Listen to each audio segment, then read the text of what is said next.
All right, and welcome to another episode of the Jumping the Rail podcast here on the JTR Podcast Network. This is Mark Redman coming to you from the Noodles position in Champaign, Illinois, joined as always by Muddy Minderz.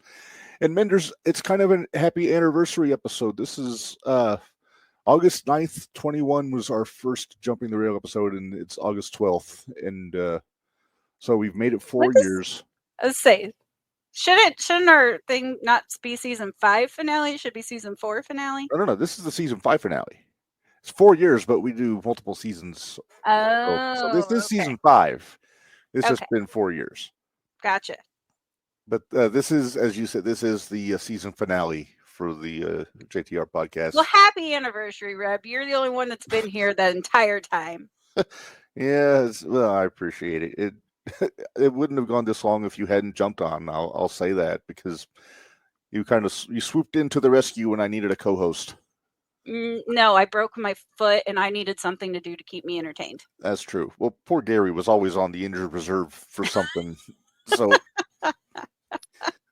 and now you're stuck with me. And they say we have good chemistry, but we do. And you pull your weight. You get some shit done on the podcast, and I appreciate that. Even if it's last second. Even if it's last second, like it is today, because we have something we're going to get to a little later on. We have a special, it's not a world premiere because it has premiered on YouTube already, but we're going to be showing the brand spanking new X-Bombers music video. Yes. And they're actually going to jump on with us and talk a little bit about it a little bit later on. Behind the scenes. I can't wait to hear what Plunky did. Yes, because this is for our buddy Plunkett's entrance music. Yes. All right, but first off, let's get to some headlines here, Minderz. Oh, yeah. Headlines. All right, here we go.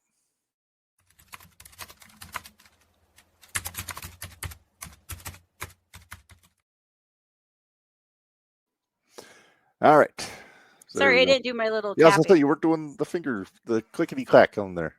Hey, at least people got to see it this time. See, I go like this, guys. That's true. Yeah, that's true. She picked mine just typing away on a computer or typewriter.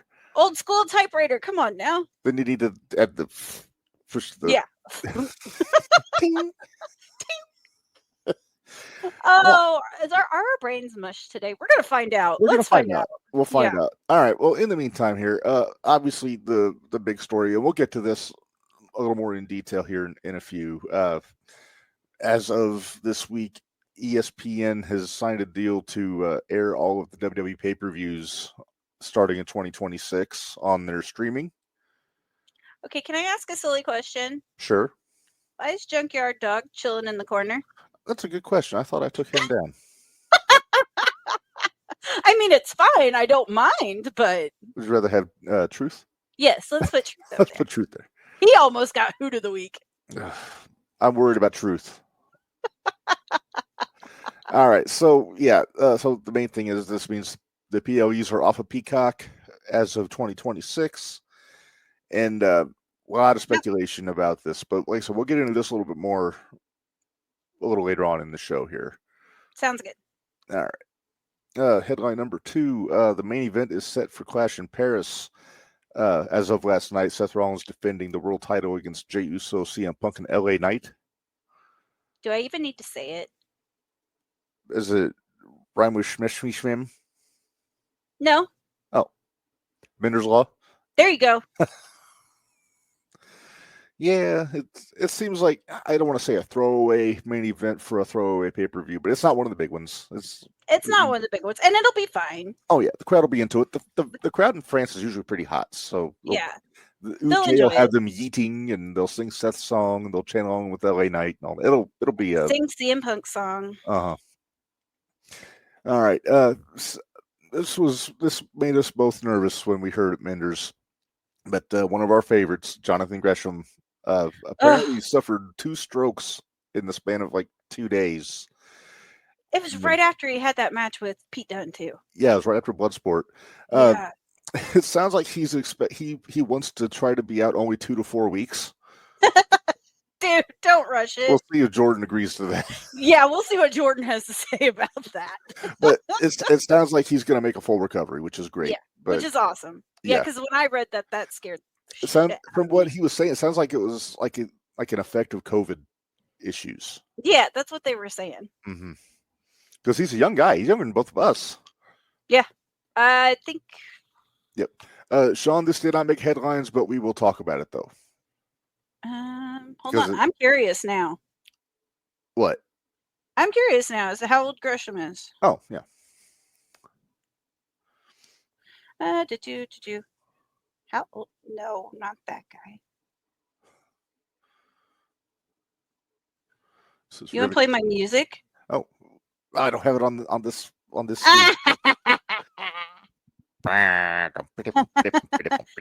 Actually, he's not a whole lot younger of us than I thought he was. Oh yeah.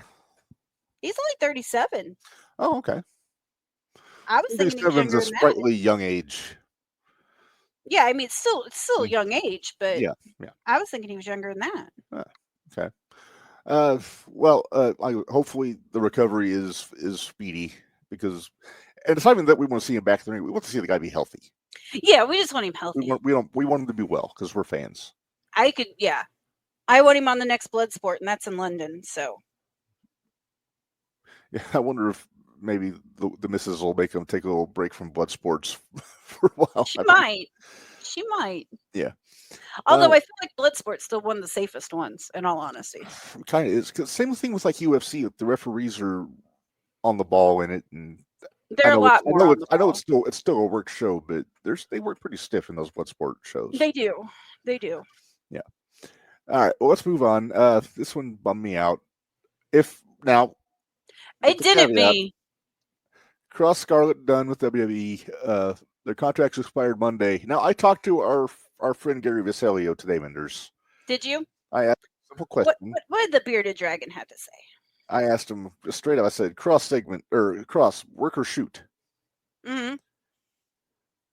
And he responded with, "Never happened. It's a work." He thinks that he's gonna be back. Here's the thing: they've done that now with Truth. They can't do it again. And here's the other thing: the fans were pretty vocal about wanting Truth back after he got released. I didn't hear much of that on Raw, but part of me wonders if that's because they were in Quebec. Yeah, part of it could have been they were in Canada. Yeah. However, you know what this means? Bloodsport Kross? Well, we get Bloodsport Kross, plus I bet we get him at Squared Circle. I'm hoping.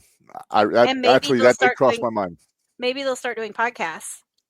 Well, they put their email address out for indie bookings, so I wonder, do we dare take a shot at least just to find out what their booking fee is? I'm willing to bet that it's going to be out of our beyond our budget. I'm sure it's going to be out of our price range. But it's worth looking into because they would be a cool. What are you talking about? Did you see the little documentary that Kross put on YouTube? Not yet. I haven't. No. I haven't watched it yet. I've got it saved, but apparently he put it out like basically over the weekend as his contract was expiring. So it looks like it's pretty interesting. So I'm going to go back and watch that. Hopefully we'll get him. If it's up to me, I would say put him in New Japan. Yeah. Because he would be huge in New Japan. Either New Japan or what about Maple Leaf? I bet they book him for Maple Leaf Pro. Dude, put him against Latimer. There you go. I pay money to see that. AJ, I want him to stay away from Tony Khan. Not as far away from Tony Khan as possible. He will be ruined. Wait, could he go with Eric and whatever was supposed to be that new promotion that him and Hogan were doing? Real American Freestyle or whatever it's called? Yeah, whatever it was. Maybe. I mean, would be. Eric says they're keeping going. So we shall see. We shall see. All right, then the last headline I got: G1 Minderz over in Japan. Oh yeah, how's that going? Well, it ended.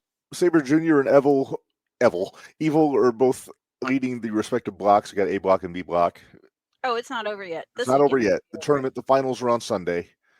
Okay. But here's the full standings as I know them so far. For the A block, Evil is on top of 12 points so far.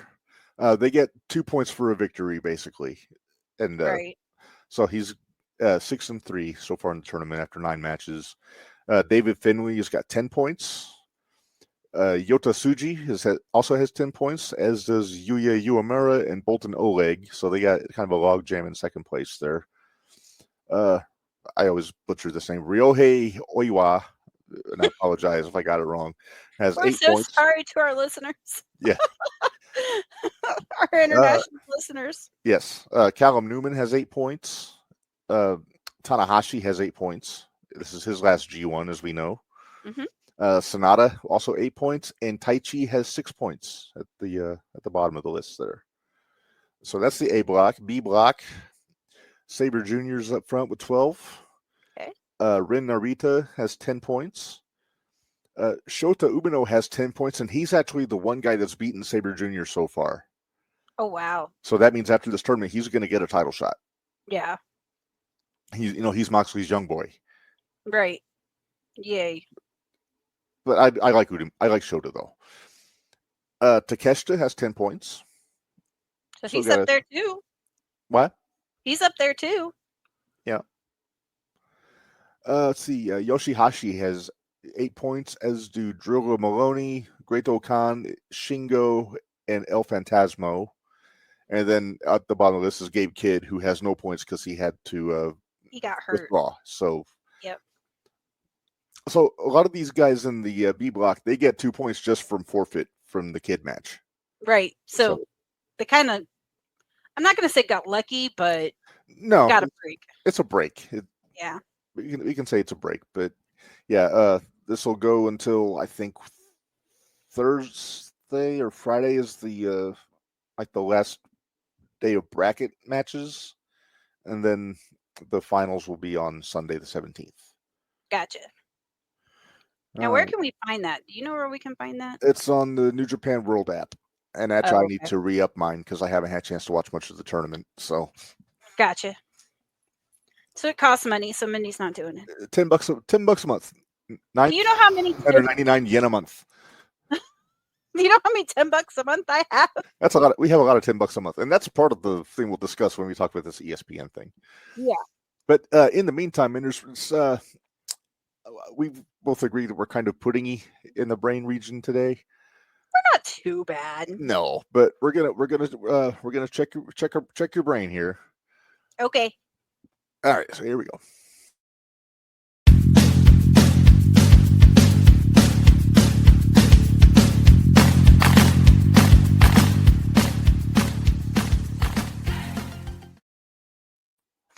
All right, it is time for Name That Wrestler. Minderz, you know how this works. I show a picture of you, guess wrestler.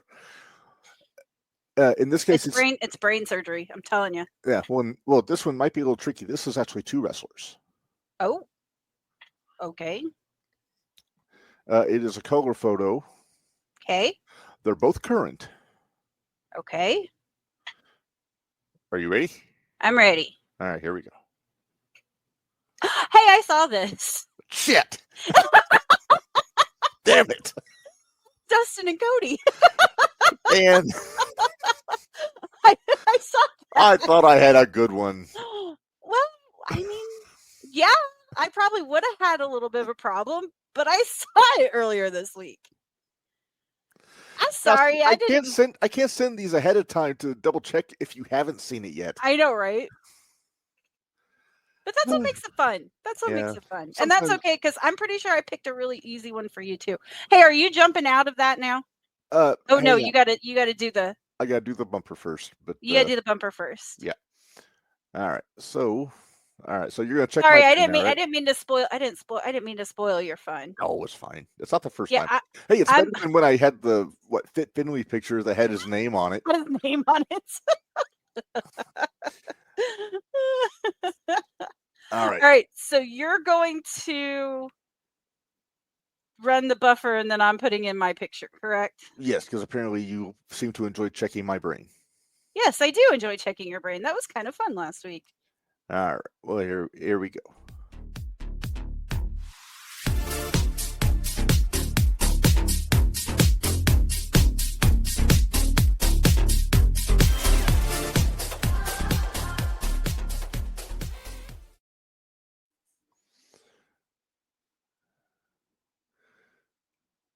Am I supposed to take this down?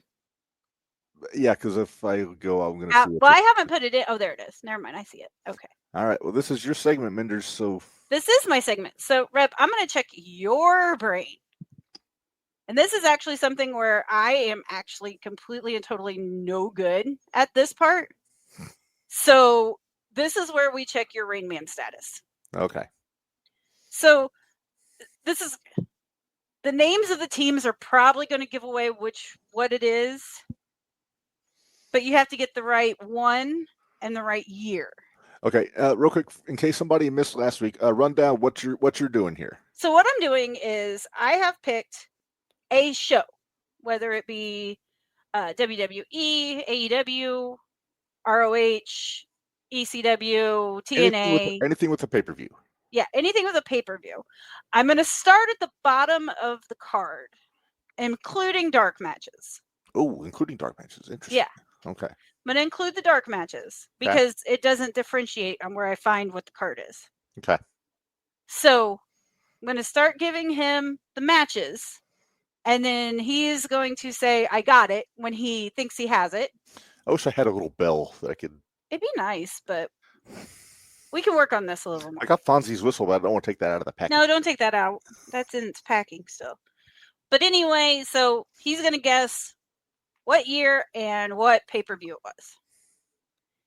So this one, the dark match is probably going to give away exactly who, like what group did it. Okay. I'm going to tell you that right now. Okay. So dark match was Team Canada. So EY and A1. Okay. Versus the Naturals. Okay. Andy Douglas and Chase Stevens. Yes. Okay, now actual starting match was Team 3D against the James Gang. Okay. Any clue yet? I have a hunch. Keep going. Okay. Then was Rhino versus Team Canada, consisting of Bobby Roode and Coach D'Amore. Got it? I got it. You got to say I got it. I got it. People on the podcast part. Oh, that's true. Okay. Can't see your hand go up. Okay. Well, go through the rest of the card. Senshi versus Sonya Dutt, Alex Shelley, Shark Boy, Petey Williams, and Jay Lethal. Kevin Nash with Alex Shelley versus Chris Sabin. Pre-machine guns. Yes. So. AJ Styles and Christopher Daniels versus America's Most Wanted, Chris Harris and James Storm with Gail Kim. Samoa Joe versus Scott Steiner. And Jeff Jarrett versus Christian Cage, Abyss with James Mitchell, Ron the Truth Killings, and Sting. It's funny you picked this show, Minderz, because this is actually the one that I wanted to do for our next watch along, but I can't find it on YouTube. Crap! I didn't think this was the right year. I thought it was a different year. No, this is TNA's Slammiversary 2006. And you are correct. And not for nothing, the Daniel Styles AMW match is fucking phenomenal. I may have to bring the DVD over to the Hoot Hall at some point just so you can see it. Sounds like a plan. But yeah, the Rhino match was the first time I'd seen Scott D'Amore actually wrestle in a match since he retired from active, and he actually went for a moonsault. Oh dear Lord! A big fat moonsault. Okay, but we gotta hurry and get through Hoots and Judy's. Okay. Because we may have a guest coming on here in about 10 minutes. Okay. Actually, 2 guests. Okay. Well, that was a good one, Minderz. I mean, I can't help that I'm this good. It's fine. I mean, it doesn't. I'm glad you are, but I'm not. So you asking me these questions, I was looking and say, that could have been a TNA one. After you said 3D and the James Gang, I thought it was Slammiversary because they had a match, I think, at the next pay-per-view. Well, and then This was the Bingo Hall Brawl, though. Yes, it was. Yeah. And I was afraid to tell you that when I was going through it. Yeah, that would have given it away. I know. I was like, I'm not going to say what type of match it is. The main event was King of the Mountain. Yes, it was. All right, let's move on here. Hey, One of these days, I'm going to get you, Redmond. you may. We'll have to see. Let's see what happened here. Yeah, you can switch back over now. I'll get out of here. I'll go back to comments and do my job. Okay. All right. Well, let's move on to Hoots and Judy's. We'll start with our good hoot. Good hoot. Yep.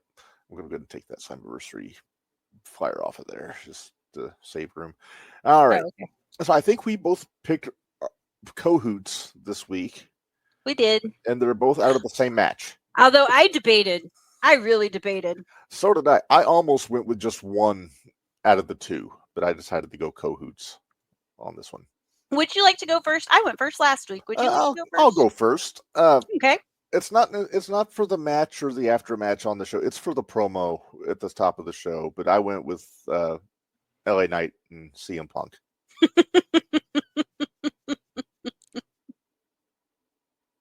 Yep. This could be something if they do it right. LA is such a good worker. He is. Punk, I think, is going to enjoy working with LA because he knows what he's doing and he's not working with children. Right. Plus, the promos should be solid. Phenomenal. If that was any indication. Chef's kiss. And now they're saddled in a four-way match at the Clash in Paris. Don't remind me. I really hate they made that a four-way match. But I kind of saw it coming. I thought it was going to be Roman instead of Uso. Nah. I don't think Roman's going to go to France unless he's winning.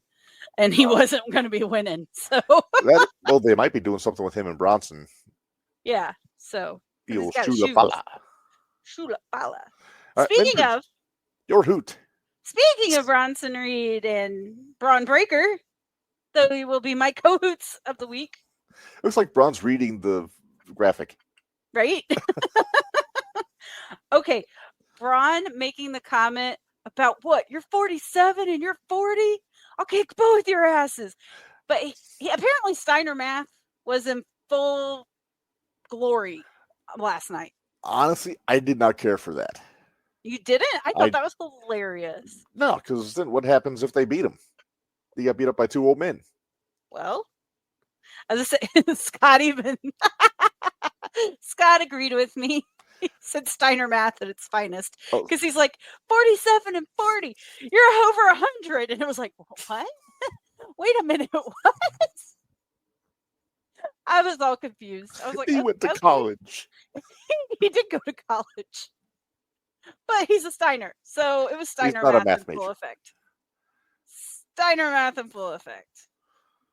Roman and Bronson at Clash in Paris. If not in Paris, it'll be soon. Yeah, if not in Paris, it'll be.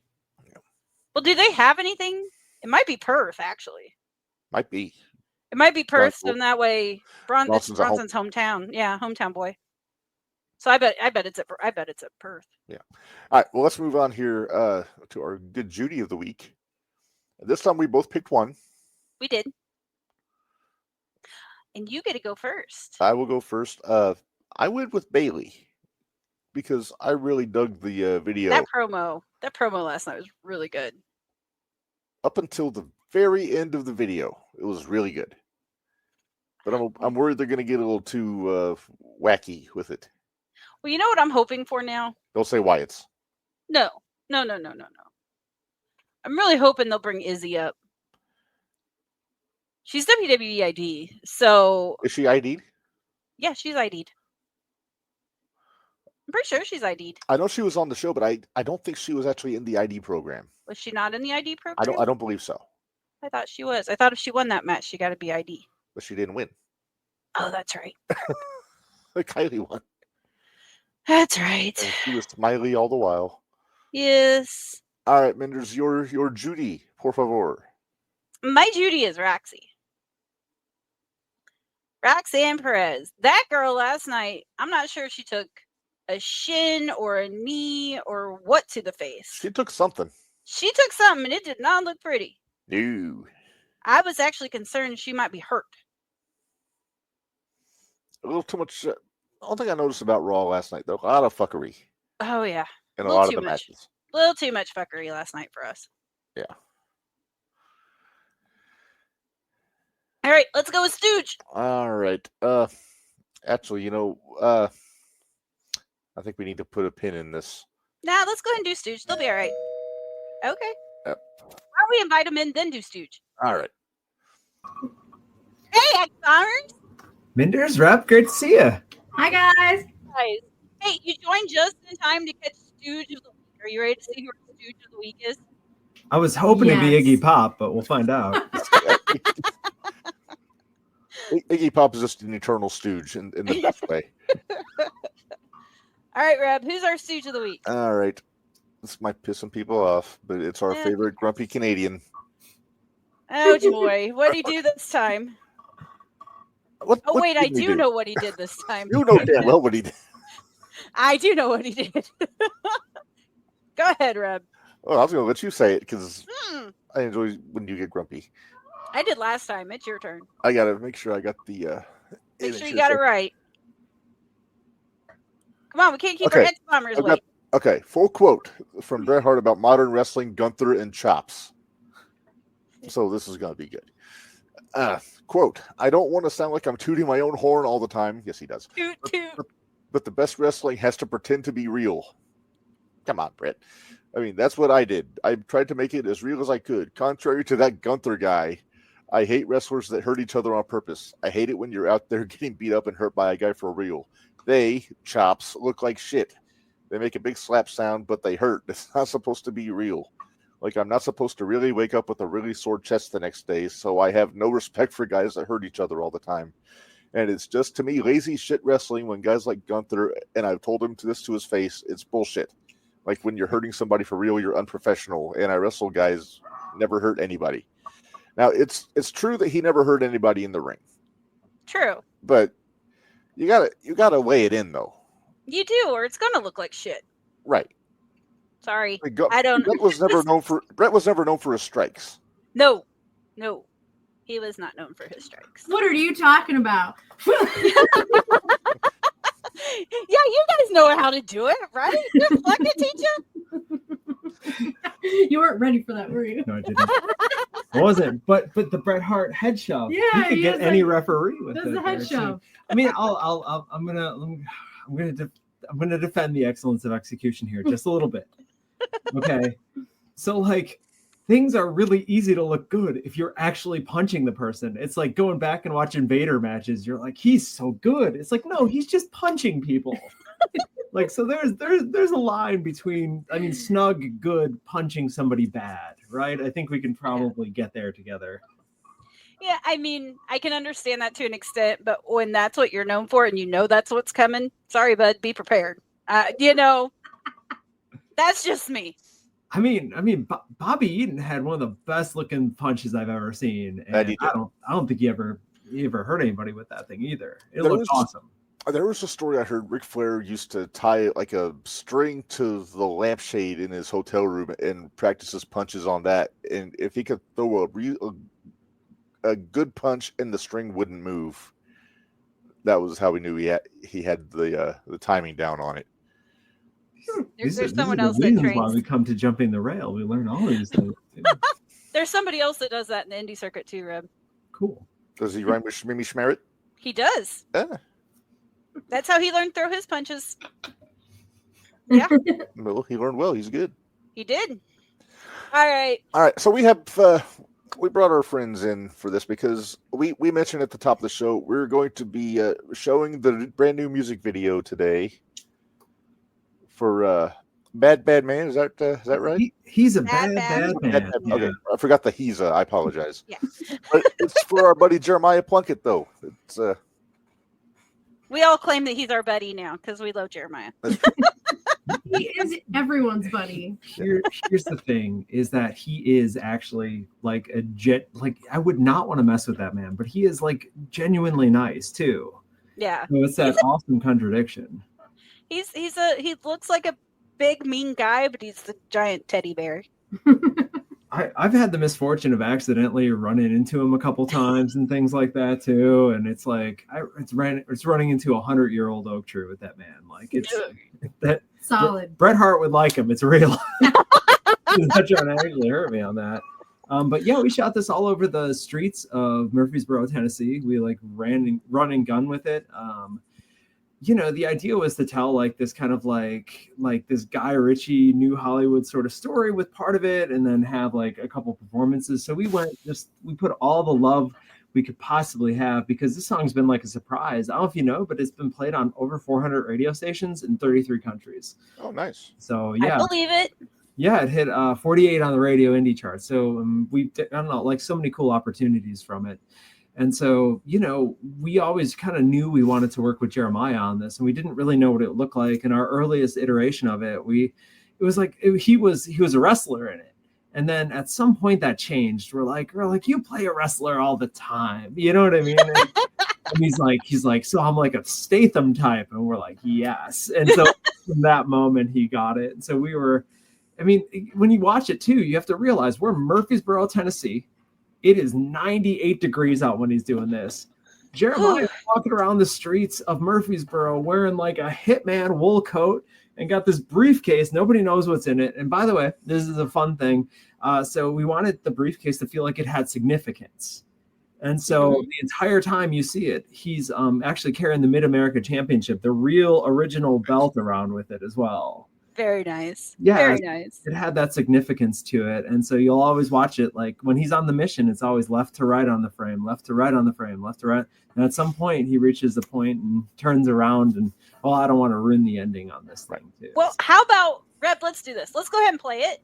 Okay. And then we'll come back and we'll talk about some behind the scenes stuff. And I'm going to put this out there too. I'm going to, this is the only podcast where I think this is going to get a pop. There's a former 0-1 world heavyweight champion in it. Oh, It's the only at the 0-1 podcast. Yeah. So I figured you'd get kicking on that. All right, Reb, let's All play right. this. All right, here we go here. All right. If it'll. He's a bad, bad man. Whoa. Oh, he's a bad, bad man. Whoa.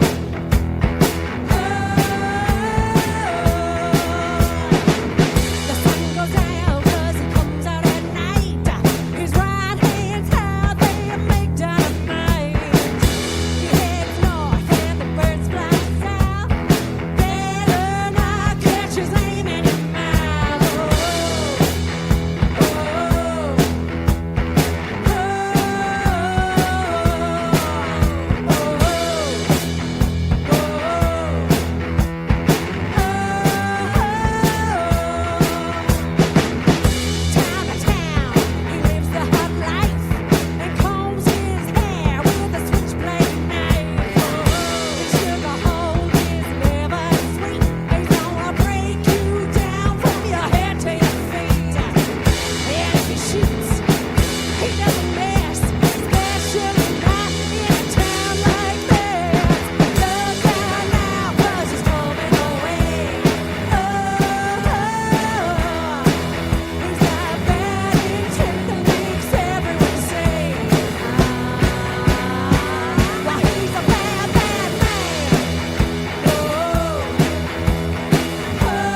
my. I hope you took the belt out before you threw the briefcase into it. Well, we just decided it'd be a while. We did attach a camera to the briefcase. I don't know if you noticed, so we had to fish that out of the river. Like down there with it too. It's because there was no way to throw something off a bridge. You know what I mean? You can't just like work it and go. Right. You know, it's the punctuation mark on the whole thing. So you gotta go. Right.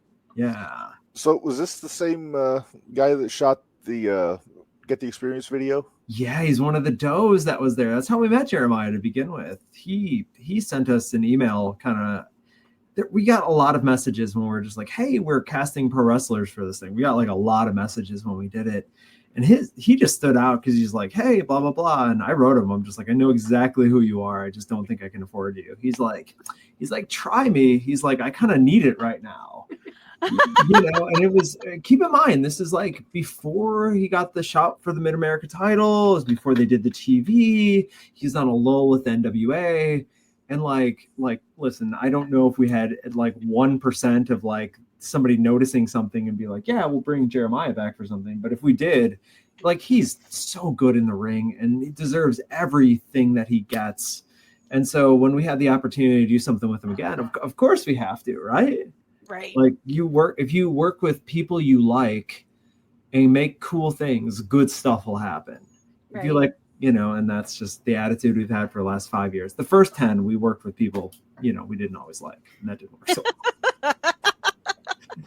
Now here's the question, Reb. This is for Reb. Who was the 0-1 person? Because I think I know. Okay. All right. I think I might know. So you said former 0-1 heavyweight champion, right? World heavyweight champion 0-1. And this was shot in Tennessee? Yes. I'm gonna take a wild guess, say Mad Dog Connolly under one of the hoods. No. Ooh. I'm gonna take a wild guess and say Frank Wyatt under one of the hoods. Yeah. Yes. Ding, ding, ding, ding, ding. Minderz. Yeah, that was Frank Wyatt. Yeah. He was one of the baddies over there. Yeah, he showed up and it was funny. He's like, oh, you know, because you meet the person like kind of working with it because they're both Jeremiah's friend and the mystery wrestler we're not allowed to talk about.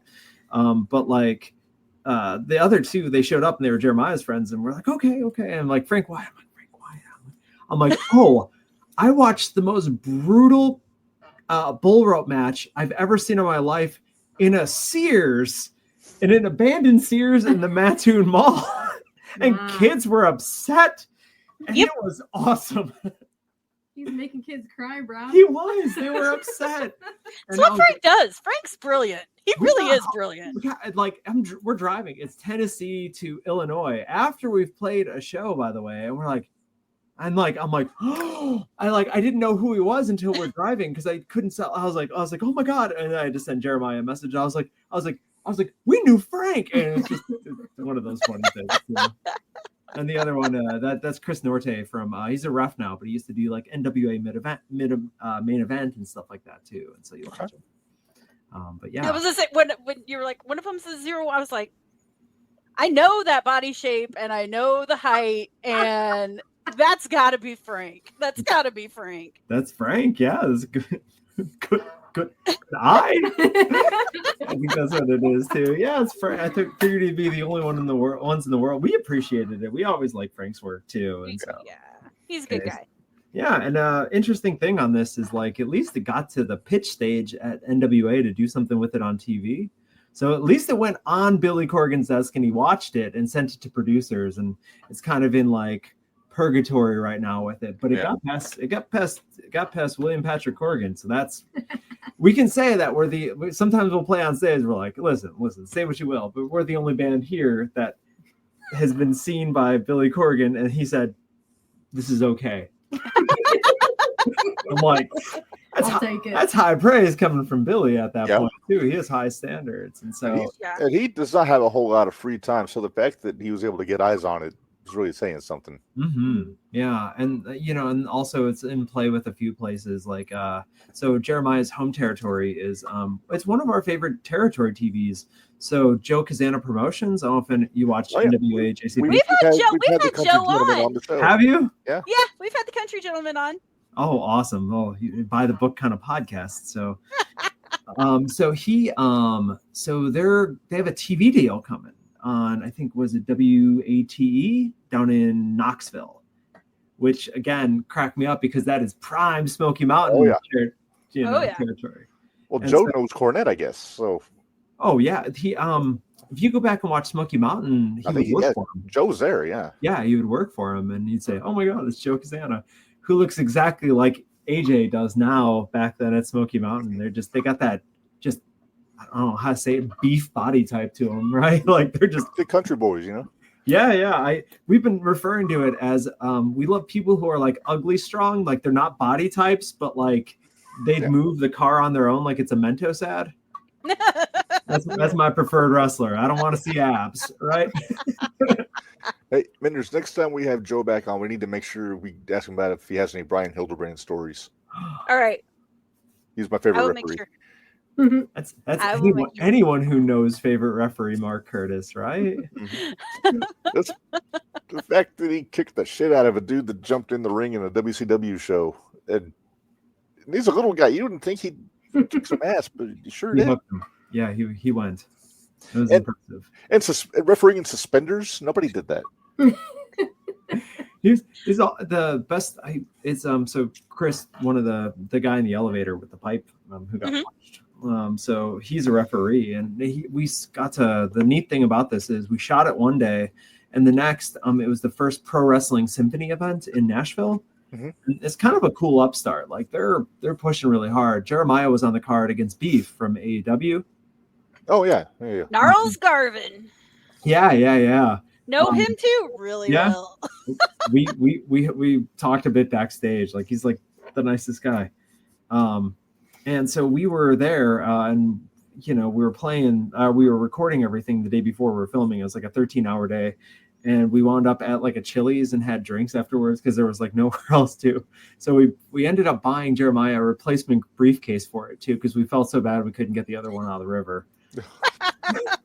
But like the next day when we did it, like we got to see Chris referee the Jeremiah match, and he reminded me a whole lot of Brian Hildebrand too. Nice. It's like you didn't know he was there until you looked at him and realized how good he was with stuff. And those are my favorite referees. Yeah. Not like that guy in AEW. He drives me nuts. He does all the Bucks matches. Rick Knox. Rick Knox. He drives me bonkers. Corpse ref. Corpse ref. It's almost a timer, right? Like it's over under 40 seconds before it breaks down and tags no longer matter. And then 7 Right. minutes in the match, there'll be a tag. Yeah, for some god awful reason. Why, Yeah. Rick? Why? Yeah, But- that's Rick. I've gotten to where I just ignore him. I don't care if he's there or not because it's Right. basically the same thing. Yeah. But But- it is what it is. But yeah, we figured we'd be the only ones in the world to be impressed that like we were pumped that like about Frank in there too, and Yeah. we thought Jeremiah was awesome in this too. Yeah. Like, it's just because that's not a role he typically gets to play, but like he's like so committed and serious about this stuff. We thought we were gonna kill him. He was breaking in new boots while doing it too, like. And if you watch too, we wanted it to like show a story with daylight. So at the end of the day, it's very amber. But Yeah. in the beginning of the day, it's like kind of like gray. And so if you watch it, the daylight actually changes. So we were going that whole time. And it's just the funniest thing. And so we show up at this really shady hotel. I Right. noticed. I was curious. So it's a really shady hotel we show up at. And so we're out there and we park in front of a liquor store. As Jeremiah gets out looking like a hitman with this like case that's in there too. And so that just set the tone for the day. So we had enough time to film everywhere before like people started to like gather around and we had to get out of there. Because we Yeah. shot in some like truly kind of like shady sorts of like places and stuff like that too. So it was kind of wild. So full on guerrilla filmmaking. Like no issues or anything with anybody. No. Although in an alley, so we did that fight scene, and that's when we started getting a crowd because it looks good, right? Like it looks good where it's the fight and everything's there, and there's masked men. So on both sides of the alley, we're starting to get people, and there's this one shirtless guy with a bucket who was like following us and like miming out the moves. And then at some point, he asked us if we wanted a bath or a bat, and I'm not sure. You still don't know which he was asking. I don't know which one's the better option. Yeah, which one's the better option? I don't know. He's like, the problem was, it's like he seemed nice, but I didn't want a bat or a bath for him at that point too. No. He was pumped. He's just like, this was like the highlight of his day, watching Jeremiah kind of beat these goons up, sort of thing too. Well, who knows how much excitement they get in Murfreesboro on any given afternoon. That's true. It's true. It's true. But they knew it. Jeremiah was great for finding all the scouting locations and everything like that. Nice. So this one's, we're excited about it. Like, we've got it out for distribution on, like, we're going to catch it on some TV shows I hear coming up. So it's getting pitched to like music video sorts of like TV shows and things like that. And there's an outside chance. I don't know if you heard that Headbangers Ball got rebooted on MTV. I've heard something about that. And so there's an outside chance that it might end up on there too. So Nice. You mean there's going to be music videos on MTV? yeah, what does the M stand for? Mind blown. Minderz TV now. Minderz TV. There you go. Minderz TV. Maybe that's the name of your segment now, Minderz. Oh, Minderz TV. Okay. Having it on there too. But yeah, it's always kind of fun to do that too. And I'm sure since like you guys are the best, you'll post it on the JTR page, like the full We video. definitely will. Yeah. Of course we will. But we wanted to make sure, I know I had shared it earlier on my personal page, but I wanted to make sure that we got it on air. Yeah. Where, because we are now international, guys. Okay, tell us. Reb, All right. As of today, Uh-huh. we have how many? I know we have Ireland. Mm. We did have Ukraine. It varies week to week which countries we got. As of today, we've got Hong Kong, Russia, Canada, Australia, the UK, and Singapore. All right. The JTR tour is going to be worldwide at that point. Yeah. Oh, and the US, but I figured that was. Well, yeah, but we just skipped the US. We know it's important, but yeah, whatever. but I noticed no Canada because here you are besmirching their national hero and Yeah. treasure, Bret Hart. Yeah, it'll be all right. They'll forgive us. They heard. They're all They're like, used to it. They're Yeah. used to it. they spoke poorly of Bret Hart. Yeah, they'll probably Nothing. look at us and be like, yeah, they haven't said anything bad about Sami Zayn yet. We're still good. Honestly, I'm more of an Owen guy. So Yeah. And we've said that too. So, I and thought we you were still saying have them. You're more of a Bruce Hart guy. oh god, no, I am not a Bruce Hart guy. Still Oh no man, fan. that Hey, but we guy, always call him the speak highly. shoehorn because he tried to wedge himself into every conceivable angle he could find. Love during it. the 90s. Love We do it. speak highly of Maple Leaf Pro, though. Yes, We've been very impressed with Maple Leaf Pro. Is that the one out of London, Ontario, or yeah, where's it that's out of? Demoore's territory. Demoore's Okay. territory. It's funny. I've always liked everything Scott Demore's done. Like I loved his era in TNA. I really enjoyed it there. You know, I even loved him as a job guy in WCW. You know, Scott Demore. Who Hey, knew? Reb, I know we're completely going off our usual like timing of everything, but can we go ahead and do Top 10 Tuesday while we have Kitty and Nancy here? We can do that. Please. If they want to hang out for this. Would you guys like to see the top 10 for this month? Yeah. I think you'll enjoy it. All right. Here we go. You ready?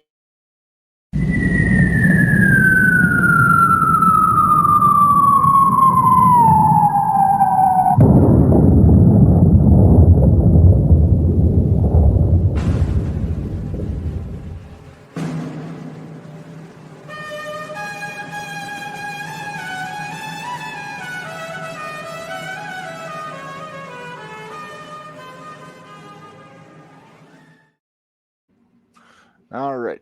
So yeah, Going to headlines? Why'd you get Oh, okay. I haven't changed the wallpaper yet. Gotcha. All right. So we got our top 10 Tuesday. We do this the second Tuesday of every month. It used to be every week, but it got to be real pain trying to think of something every week. But so our category, because we just did a TNA watch along last week. Okay. So our topic this week is greatest TNA X Division champions. What era of TNA? Just curious. Across the board. Okay. So there's a couple of newer guys, but most of them are kind of in that golden era. The nice era. The yeah. good era. I've always said 04 to 07 is probably the best period for TNA, in my opinion. But- yeah. Maybe throw 08 in there a little bit. around the time Joe got the belt. But all All right, Reb, because I actually looked this up, so I have opinions. Okay. All right. Well, our number 10 is the guy who just lost it, Moose. I wondered how far high up you're going to have him. I put him kind of low just because he's only had the belt one time, but he had it for a while, though. But he had it for a long time, though. He did have it for a long time. I like how Truth is just watching in the corner there. Mm-hmm. Even though he never held this belt, so. Nope. No. Moose, he's got Trick coming up this weekend for the Good. for the world Then title. he'll get the belt back. Maybe. We got to make picks today too for our for this weekend for TNA's. Yeah. All right. Number 9, Ace Austin. I'm a fan. I love Ace. Apparently he's some sort of magician because he does like some sleight of hand stuff during his entrance, which is cool. Well, let's get to the fun era. I mean, I know Ace was not really in that fun Okay, era. he's the last current guy. that Okay. I've got. Okay. And now we're getting into the classics. I would say you put Leon Slater in there, I might have to hurt you. No. Leon Slater's not. He just got the belt. He's I know. That's why I said I'd have to hurt you. come on. You know me better than that. You're right. I do because we share a brain. And he also bounced his face off of a floor. He did. He don't worry. He fell from like 2 What? stories up, But his face broke his fall. but his face broke his fall. No worries. No worries. And everybody and there was like a whole group that was supposed to catch him. Yeah, they just. And it was like the Red Sea parted. Yeah. I mean, if you're counting on Flop Dollar to catch you, it's Yeah, that's true. If you are counting, Flop Dollar only has 1 testicle anymore. So man. That was bad. it's so bad. All right, moving on because we're not talking about Flop Dollar here. Yeah, let's not. Let's All go right. on. Number 8, A Double, Austin Got Aries. to. There's a good thing and a bad thing about that. Yep. Oh, we always say this. Yep. The good thing is it's Austin Aries. Bad thing is it's Austin Aries. Austin Aries is one of a handful of people who could genuinely talk us into buying a pay-per-view Mhm. and then deliver. So Yeah. like he's like, I'm going to put him in the Chris Daniels territory of that kind of thing. So not here to talk about Austin Aries as a person. I love him in the ring. So That's where I am too. He's in MLW now. Yeah, Is he's he? up at Maple Leaf. Yeah, Yeah. he's in the Opera Cup tournament. So we got to see that that Austin Aries Teddy Hart match live too, and they did an MLW, and I was like, oh my god, Teddy's a weird dude, but he likes cats, so you can't be all bad. who did we pet? We got to pet Mr. Money. Mm-hmm. Yeah, Nice. that was him giving the cat. He'd just walk out and be like, Teddy Hart, here's a cat. It's awesome. Okay. All right, number 7. Speaking of Team Canada Minderz, Petey Williams. Yep. Back when a Canadian destroyer meant something. What? A Canadian destroyer wasn't just a Believe regular move? it or not, he would pin guys with that, Minderz. Oh, you would pin people? It was a finish? It was a finish. It was Holy weird. crap.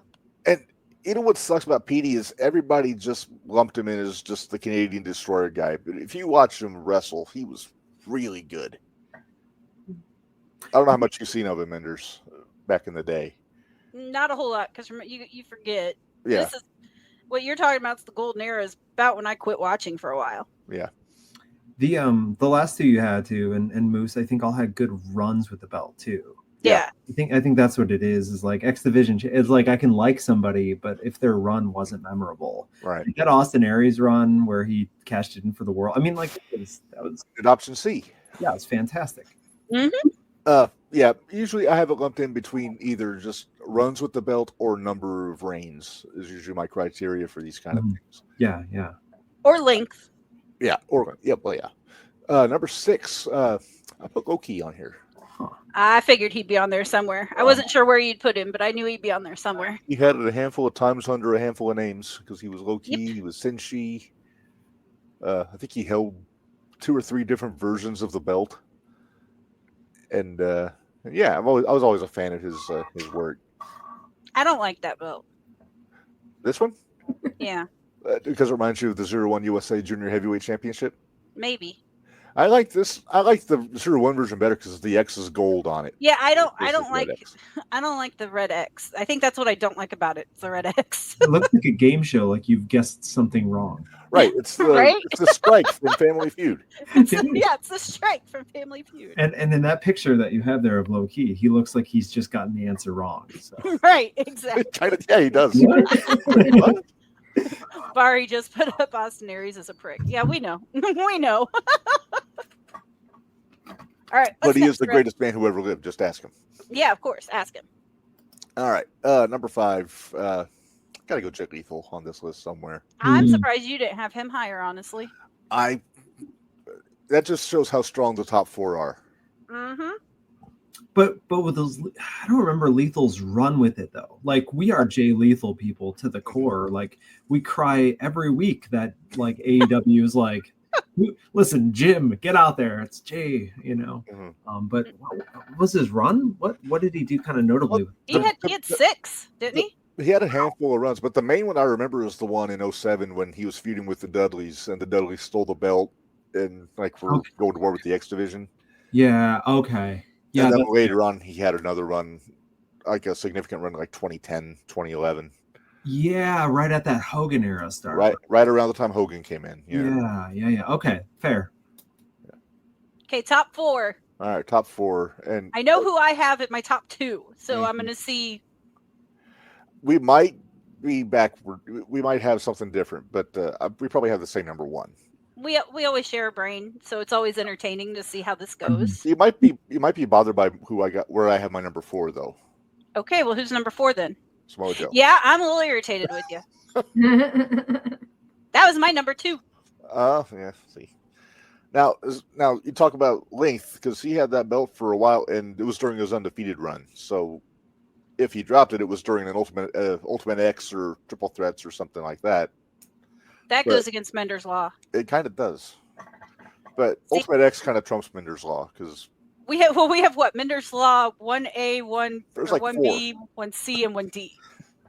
So there is 1. If it is a multi-man match, normally the champ will retain. Mhm. 2, don't touch the belt before the match if you're not the champion. if you're not the champion.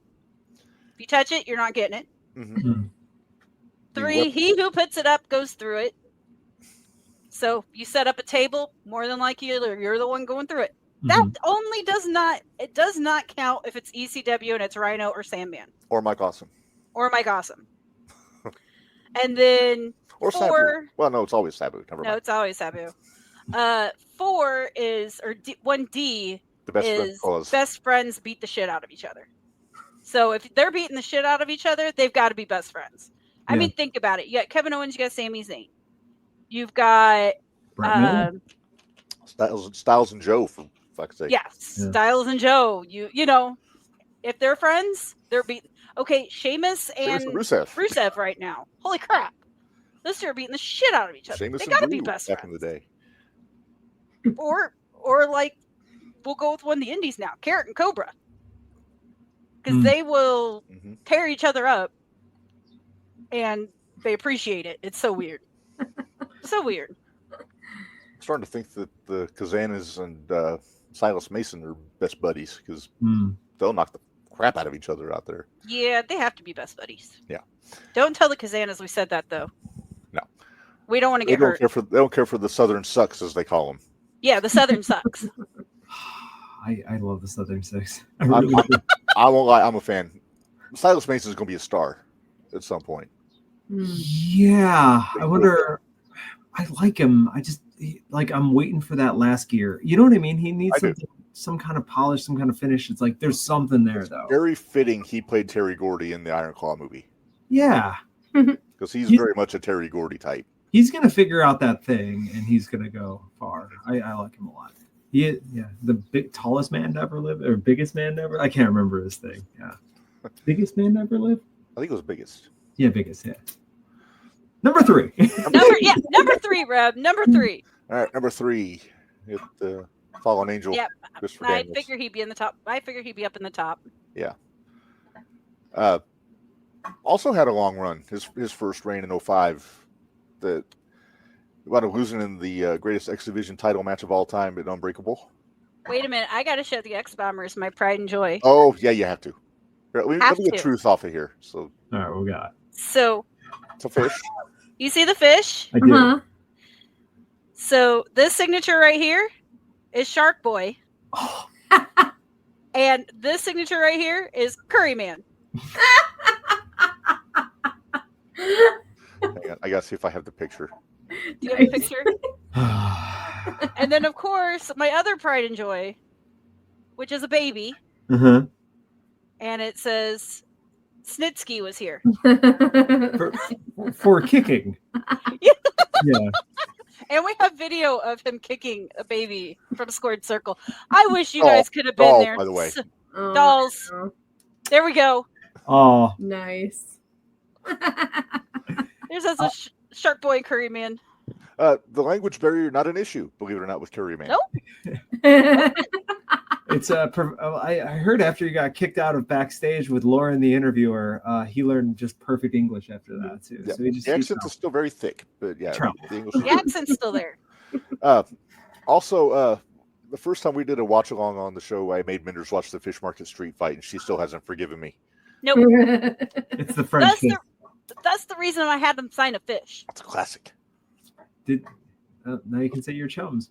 Things that Bubba did to that little fish. Oh, I see what you did there. Brad, did you miss the wordplay? I caught it. Okay. Reb loves wordplay. So there's the rim shot. Okay, Well, number 2. on number 2, like I said, I figured I had this guy higher than you did, Minderz, but I went Chris Sabin. Now, I had him in the top 4. I had him at 4 though. I think he has the most reigns. No, Joe does. Does Joe? Yeah, Joe has 10, I believe. Oh, that can't be right. Jeez. Hold on, I'll double check. Double check, because Sabin had like 6, I think, 6 or 7. But TNA. and also in that golden era, that 04 to 07, 9 times out of 10, he was having the best match on the card. Well, that doesn't surprise me one bit. Minderz, since I can't find Slammiversary on YouTube, I think we're going to go Turning Point 04 for my watch along, Okay. which is the second 3-hour pay-per-view they ever did.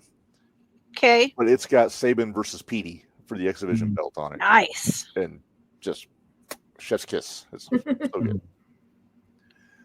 Let's see. I would imagine we all kind of know who number 1 is. Yeah, I don't think It better be. it's not going to be a big surprise. I don't. It better be. Do I have a drum? I do have a drum roll. Okay. Okay. You All right. imagine he did this and left him off the list? Right? I just forgot him. Oh, shit. Who? You forget him and I will hurt you. All right, Red, put him up. Number It's like, 1. Why is Homicide number 1? No. No, Homicide cannot be number 1. What? Why is Rockstar Spud Oh, number the guy 1? from Air Raid. Okay. Yeah. Yeah, why is Rockstar Spud? Oh my god, I love that run though. AJ Styles. All right. Come on. And not for nothing, Spud was my favorite part of the Bully Dixie angle from 2014. Oh yeah. But yeah, it can't be anybody but AJ Styles, number 1 Mm-hmm. on pretty much any TNA list, Yeah, pretty much. Yeah. except for even worst ring entrance attire with the robe that he wore when he was with Flair. Oh, you're right. You I were even right, hated Reb. his pre-flare robe with the hat, like the hood where he's got it, you can't see, and he does the terrible. But like he's such a good wrestler that you're just like, just let him wear his weird floppy hood out there. He's gonna do good in the ring. So My favorite AJ was Evil Ways AJ from 2013 when he was the Lone Wolf. oh, I kind of like that. Yeah. It was the most realistic AJ. It was So also my favorite entrance music that he had too. But Chris Sabin did have 10 reigns. okay, he had 10. So I was a little short And on my number. Samoa Joe had 5. Mm-hmm. Austin Aries had 6. Mm-hmm. I think AJ had 6, right? Jay had 6. AJ had, where'd he go? 6. Kazarian, I'm surprised you didn't have on there. He had 5. Oh, I knew I was going to forget somebody. I probably could have put him on instead of Austin. Ace Austin, not Austin Aries. No, leave Ace Austin. I like Ace Austin. Well, I could take Moose off. He only had the one reign, but Yeah, there you go. there's always some room for adjustment. You had to get, who would you put on there? Like the 2012 to like 2020, like, you know what I mean? There was a huge gap there. Like we didn't pick up anybody there.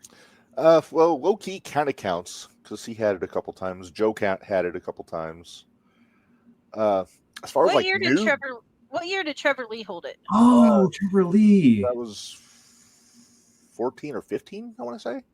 He would probably be my entry. Minderz, good one on that one. Yeah. And Trevor Lee. I like that Trevor Lee. Well, like I said, I happened to be looking at the thing here, and that was one of the ones that I Eddie thought Edwards, he I would have. think, had a run with it. Who? Yeah, Eddie did. Edwards. Eddie Kingston didn't, or did he? Because Oh, No. Kingston didn't. Eddie Edwards did. Kingston did. Eddie Edwards. Edwards. Sorry, yeah. Yeah, I liked Eddie Edwards in that period too. So And Well, here you go. I'll there's just run through no them all. This run.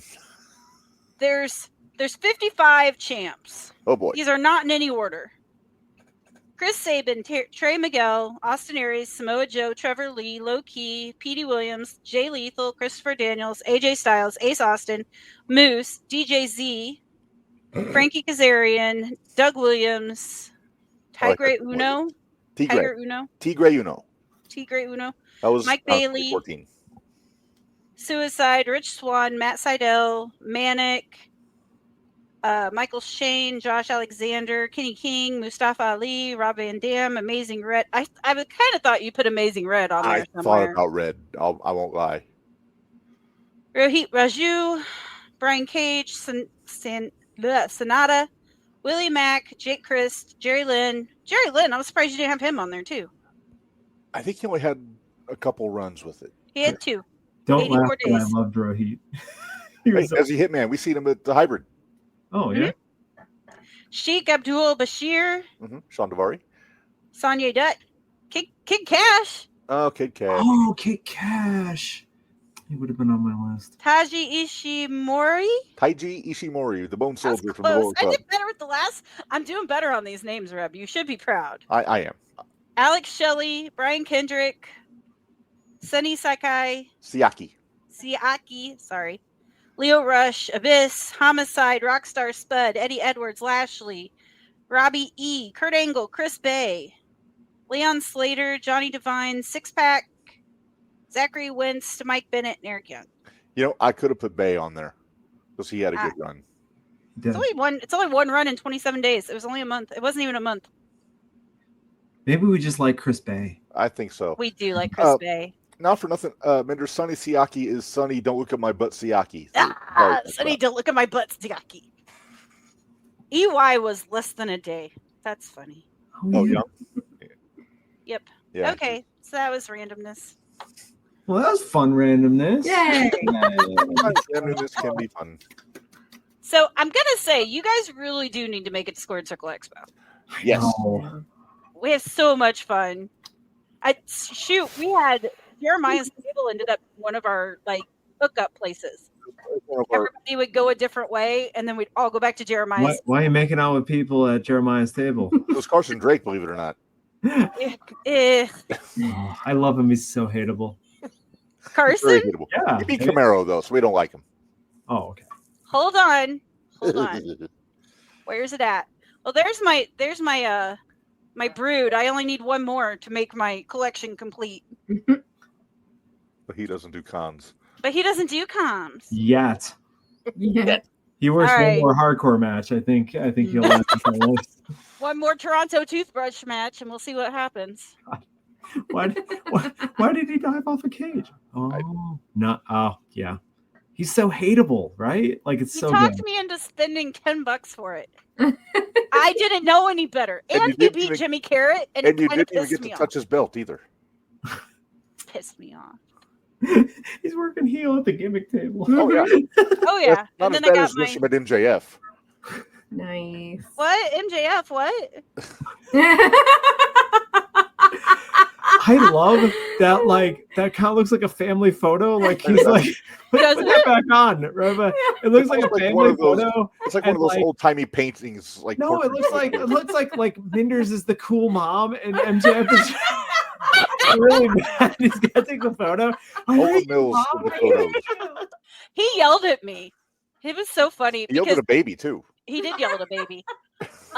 But we're standing in line, and we have shirts on our Brainbuster tees. Right. That one of them is I Heart Heels. It's on Pro Wrestling Because- Tees. Pro Wrestling Tees. Yeah. Sorry, I thought it was on Brainbuster. I just want to make My sure bad. they don't go to the wrong spot. Pro Wrestling Tees has the I Hate Heels or I Love Heels. I love heels. I heart heels. I Heart Heels. And I took it up and I said, "Here, I want you to sign this." So he signed to my I Heart. He's like, "I don't get it." But I walked up to him wearing a Jim Cornette. I wore my "Thank You, Fuck You, Bye" shirt, and he was like, "Dig the shirt," and I was like, "I'm in." He doesn't hate me. As opposed to Doug Basham. Yeah, Oh, Doug Basham does not appreciate that shirt. We found that out the hard way. we always joke, so we always introduce we always play Get the Experience at all the shows we do. And like the reaction is twofold. One, dead silence and not understanding it, or two, we are the Beatles at Shea Stadium. And then we can always tell who's a wrestling person there based upon that very sort of thing that's on there too. But we get a kick out of it because we're just like, we ran into a bunch of people at Pro Wrestling Symphony and we played Get the Experience because how can you not? And then afterwards, people were like, oh, and then all of a sudden it's like every wall kind of came down too. So we always joke, it's like about 250,000 people listen to that show every week. We're like, I bet 200,000 of them have something to do with wrestling. Mm-hmm. So if we meet somebody in that thing too, so that's going to be our in if we run into MJF somewhere like Bergdorf, I guess. There you go. I stand by. I've said this to you before. I still mean it. I think you need a tennis racket shaped base.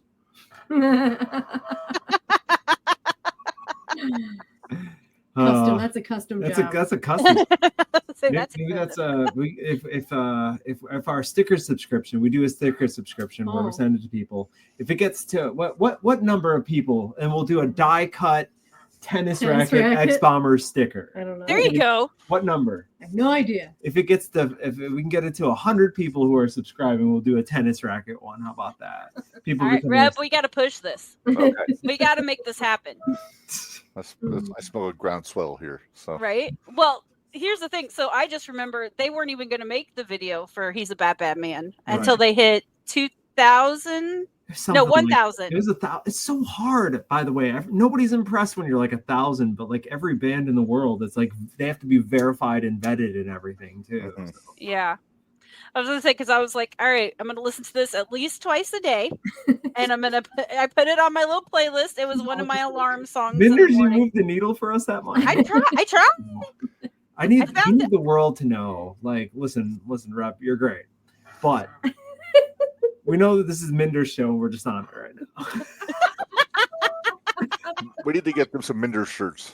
Oh, We do. I'll we'd bring wear them some to Minderz tees. shirts. No, we appreciate it. Like, Well, the we world have needs to know, how much we appreciate you. On Brainbuster Tees. So we have I'm a Minderz guy, I'm a Minderz girl, and I'm a Minderz person. And yeah, Nice. so and Yeah. actually we've sold 4 I'm a Minderz guy, 4 or Mhm. 5 I'm a Minderz guy, 1 I'm a Minderz girl. We haven't got anybody to buy a I'm a Minderz person yet, but Oh, you might be the first. Maybe so. Right there. Team Minderz or something like that. All of it that's on there. If we had, I'm a Minderz kid, they'd sell out because the kids love Minderz. Did I see you guys were doing play-by-play somewhere? Yeah. We started about 3 months ago as on a substitute basis for All Vermillion Wrestling. For what So- wrestling? All Vermillion All Wrestling. Vermillion. They're out of Oakwood. Danville. Oh, okay. Danville, Oakwood, that area. Sure. It's just kind of getting feet wet in there. So I'm gonna guess Minderz' color. Yes. How'd you guess? I'm more of the shit stirrer here. Come on now. This is listen. We're using industry terms now instead Yes. of color. It's shit stir as the industry. Yeah, shit stir. Exactly. We had a lot of fun with it though. Well, I'll have to Weenie. send it to you. We've got it. I'll send it to you. There's a great Peter and the Test Tube Baby song called Shit Stirrer. You should look it up and like have that be your like entrance theme on these things. Great song, like That'd be 1970s hilarious. English punk rock. Fantastic. I'm gonna have to look that up. I don't know. One of these days, we need to get some stings for some of our segments. We may have to hit you up. Done. We would do it. Listen, like we've done it for the first best pro wrestling podcast in the world. We'd be glad to do it for the third best pro wrestling podcast, the Bommy Award winning. And we are Bommy Award winning, so We are Bommy Award winning. But if yeah, we work look- really hard, we're going to stay in third place. yeah, if we work real hard. Top praise. We legit watched the show. So Yeah. Oh, and here's a little tidbit. We've kind of been teasing it. So there's another interview that could be in the works for, because this is our season 5 finale. So for season 6, one of our big interviews that we're shooting for Mhm. is the Queen of Extreme, Francine. Oh, I don't know if I've ever seen a Francine interview. She's done some. She doesn't do a lot of them, Right. but we got to meet her at the expo a few years ago, and she's just a delight. I mean, she's so Yeah. cool. Reb, I need to tell him I should tell him my other story. My Osprey story. Oh yeah, sure. Okay, Will Osprey. Tell the story while I find the picture. Okay, you find the picture. So we got the professional pictures done for Osprey because one, we didn't want to wait in the line that was going to be probably 2-3 hours to wait in. And you do the professional pictures and you might only wait 45 minutes then. So we're like, yeah, we'll do the professional pictures. We don't necessarily get a signature, but that's fine. There's our picture. So as we're getting ready to leave, or walk away from him, he said something about, you guys know something about podcasts. And we said, well, we do a podcast. And he's like, oh, well, what is it? And Mindy, being prepared, pulls out the business card and hands it to Osprey. And I'm like, here, if you're really bored, you can listen to this.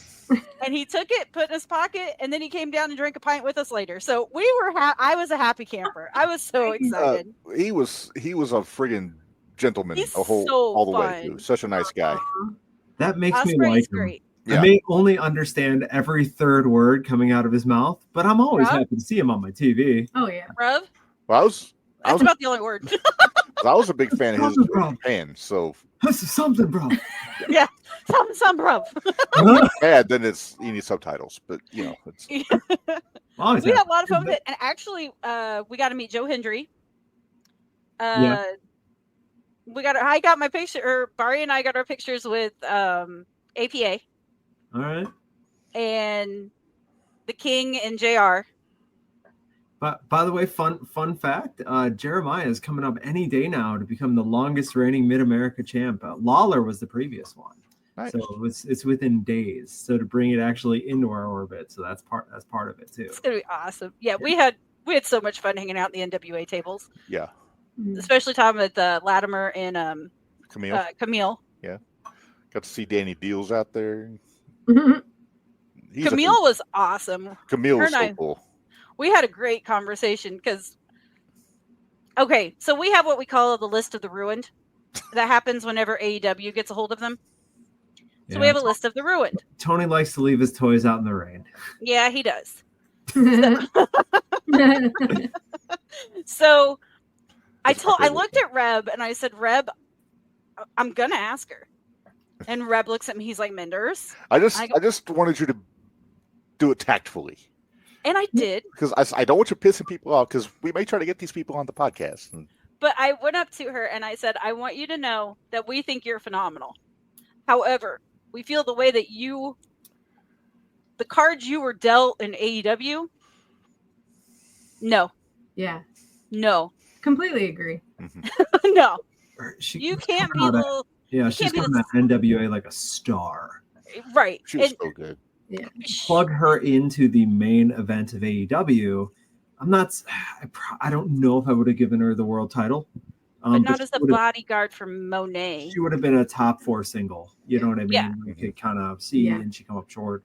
And then at some point you did it. But yeah. Yeah, Camille's good. we have a list of the ruined. Poor Jay Lethal's on it. Yeah, I know. I know. You know who I liked? I was kind of sad what they're doing with Josh Alexander. I always liked him in TNA. That bums Yep. me out so bad because he's so He's good. so good. He's so good. He's so good. And they're like, here, a guy who's excellent at working singles matches and mat wrestling. So he's Callus's job Won guy. a 10-man match. Yeah, let's put you in with Callus. Now, I don't mind that Okay. he's with Callus, but I don't like that he's Callus's job guy. Right. Yeah. Yeah. But That's why I watch him in Maple Leaf Pro, because he's their Canadian their Maple Leaf champ. champion. is he still the champ? Yeah, he's Yeah. the champ. But D'Amore knows how to book that guy. Oh, you let him wrestle. Yeah, that's all you gotta do. I don't know how much Maple Leaf you've seen, but Alexander had more than one match that I've put up for match of the year with Takeshita mainly. Which That another doesn't guy in surprise me. AEW that Yeah, that's another one that they've dropped. he's not the ball with. he's not ruined. I mean, It's they've not done ruined pretty- yet. No, but I put him up there, maybe pound for pound best guy they've got in ring. We're in an era, by the way, where like I think something like a gimmick could help him because he's so good in ring. Like you just need that memorable thing. Like he's just Talk about Like a- Alexander or Takeshita.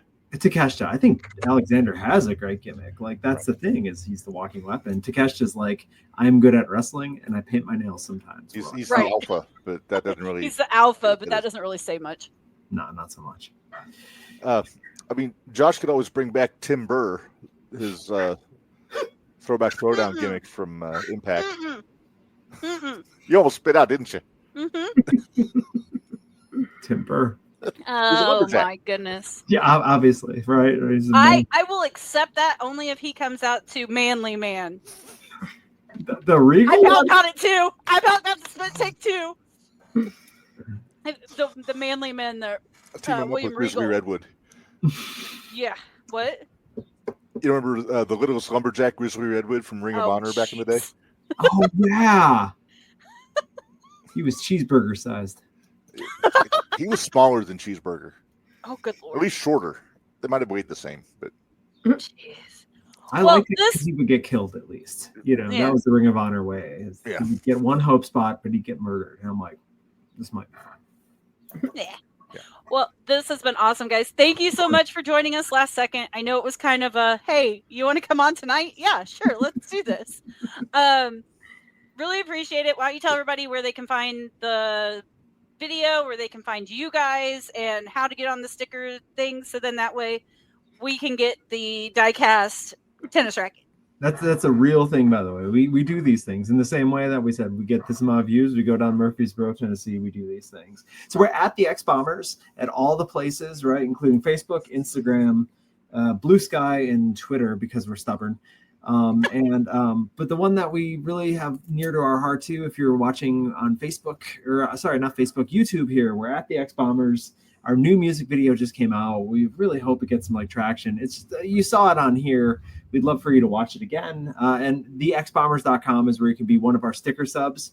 We send adhesive joy in the mail. Every time one comes out, it's 2 copies of every sticker whenever it comes out. So you get like a random package in the mail kind of out of nowhere. It's $20 for however long that takes. It's about a year and change that you get it for. It shows up to your door. Kitty will write like a card on stuff too, like on a lot of it too. And if a bunch of people end up signing up, we will legitimately do the tennis rackets too. We still have the tennis racket from the Get the Experience video, like hanging in our music space as well. Nice. Very nice. Yeah, well, we always appreciate it, like too, being on a Bommy Award-winning podcast like this too. yes. Well, we appreciate being a Bommy Award winner. So, you know. But-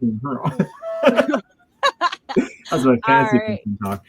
We'll let you get back. I think you're an hour out of the way of doing Goon of the Week, so we're gonna let you get back to it. Now we got our all of the week out of the way, so we're good. Now there. that I've wrecked your format here. No. you did. We just rearranged it a little. We It's cool. called it in the ring, as they say. Yeah, we called it in the ring. But thank you guys so much, and we will be talking to you soon. It sounds Bye. good. Great Bye, seeing Bye, you. guys. Bye.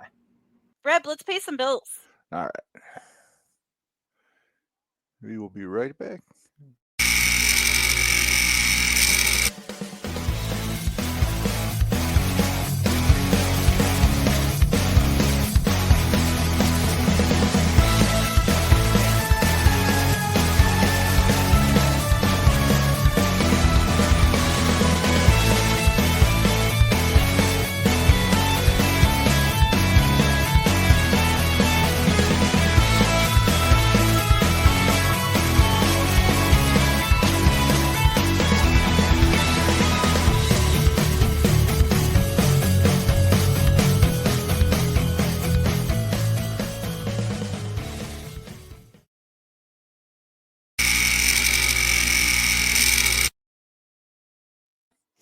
All right, we are back now.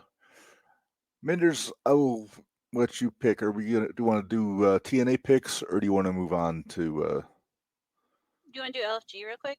Let's do. Yeah, we haven't got the LFG recap yet, so let's do that. Nope, we haven't. And we need to talk Raw and SmackDown, and we haven't talked any of that yet either. We're No. going to be here a while. Okay, Reb, out of what you've heard from LFG, who has been your favorite people so far? I'm a sucker for Elijah Holyfield. Okay. Okay, well, he wasn't on this week. Okay. That didn't help my lead in Mhm. at all. Thanks. So this week they decided to do sink or swim. Okay. So what they did was the legends were not allowed to help them make their matches. Like map them out and everything. Right. Okay. The legends were not allowed to help. The legends got to pick who was going against who, but they didn't get to help with the construction of the match. Okay. So it was all left up to them. Thus, the reason it's called sink or swim. So we got Harlem Lewis versus Anthony Luke. Okay. We got Bailey Humphries Mm-hmm. versus Serena Linton. Okay, I think I saw the finish of this one. Okay, well, we'll see. Uh-huh. P Nasty Okay. versus Xena Sterling. Okay. Yeah, we're back to P Nasty, not P Nicety. Right. Kind of glad. You'll I'm get- glad. And then Trill London versus Shiloh Hill.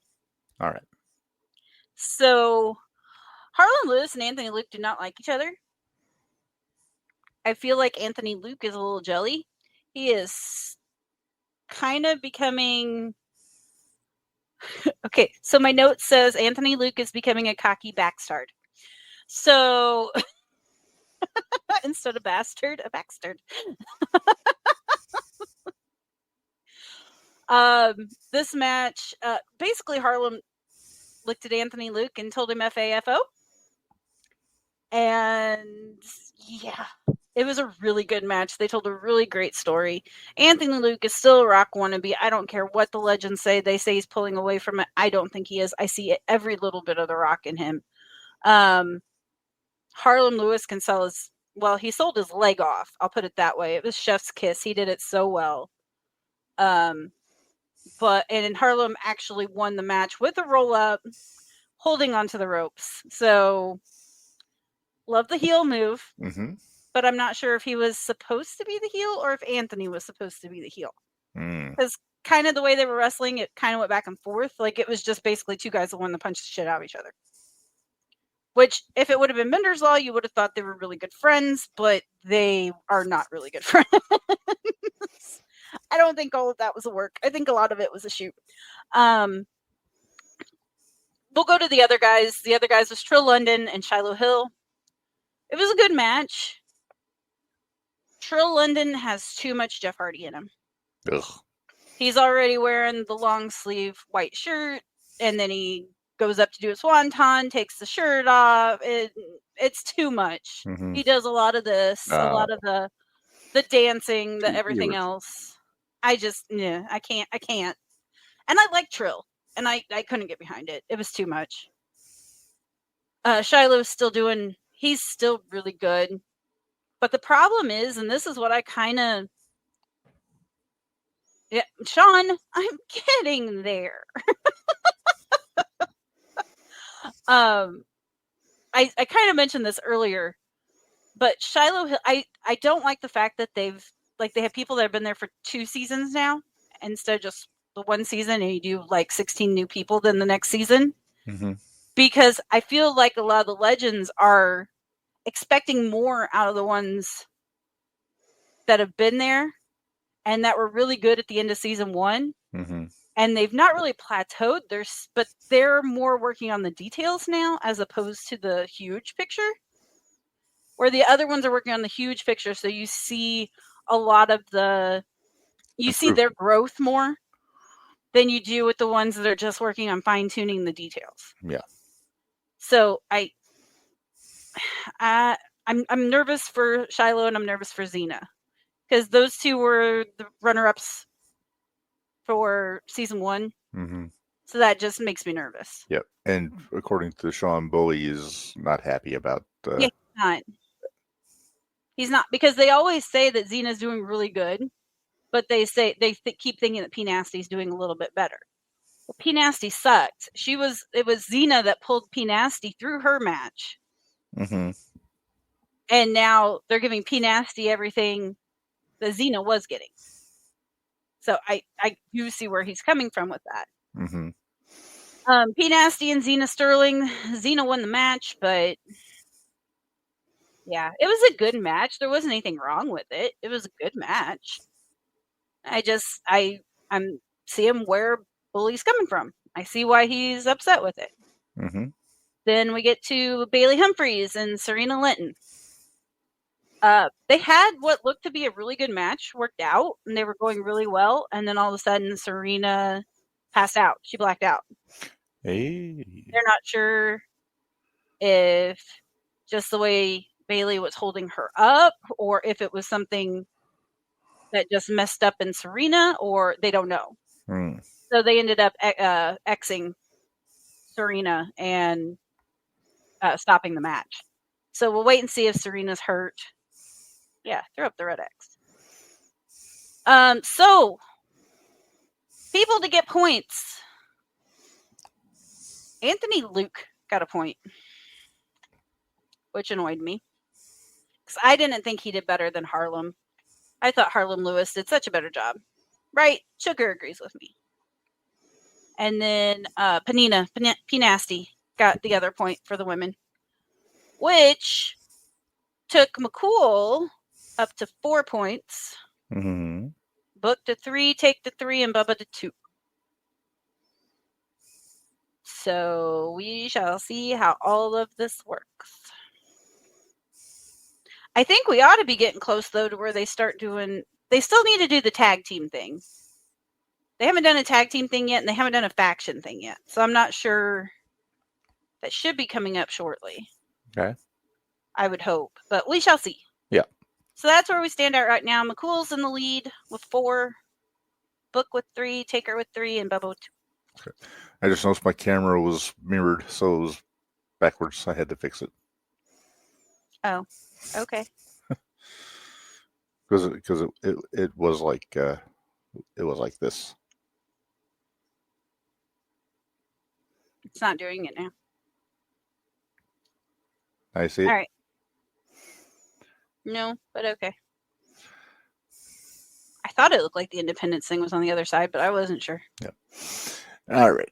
So, all right. Let's move on. Let's go ahead and do picks here. TNA Emergence is this Friday. Then you want to talk SmackDown and Raw? Or... Then we'll talk SmackDown and Raw. Okay. All right. So we have 1, 2, 3, 4, 5, 6, 7 matches to talk about here. AJ, if you're still listening, I'm gonna need a link. Hopefully, I don't want to have to buy it again. No.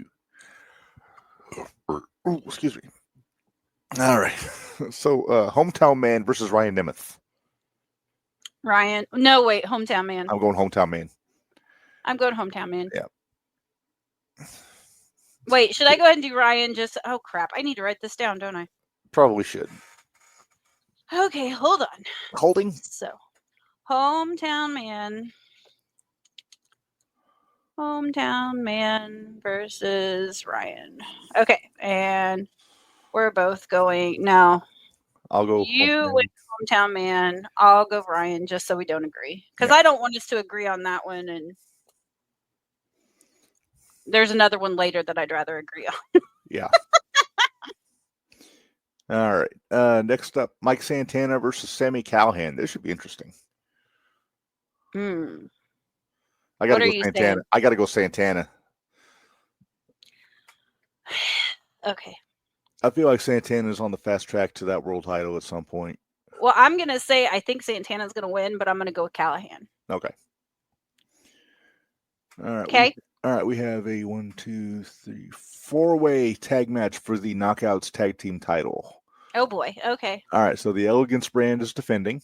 Elegance. I believe it is Ash and Heather. Probably. And then I'm assuming What are they? Iconics. What used to be? What the is their name? The inspiration, 2 eyes. Yeah. Inspiration. Okay. Then you got Lei Ying Lee and Zaya Brookside. That's Zaya Lee, for those that don't know. Lee And Zaya and Brookside. Zaya Brookside. Team Zaya. Team Zaya. And then Fatal Influence. So I'm guessing Oh. this is Fallon Henley and Jasmine Nix. Yeah. Because JC is JC's not on this card, but she is the Knockouts champion. So it might be JC and Fallon. I doubt it. Probably not, but it could. Probably not. If they want the belts, that'd be the route I'd go. But I'm gonna guess JC's gonna be in the she'll be in the corner. corner. Yeah. Yeah. Because Ellie can still have Matt M. She'll have him, and they'll also have their concierge at ringside. Mm-hmm. I got a feeling are we both gonna say Minderz Law here?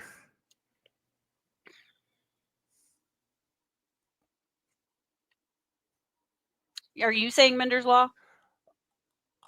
I'm half inclined to say the inspiration. Okay. I'll say the inspiration just to be different. Well, here's the thing. I was thinking about Fatal Influence. I think they'll just get all the belts.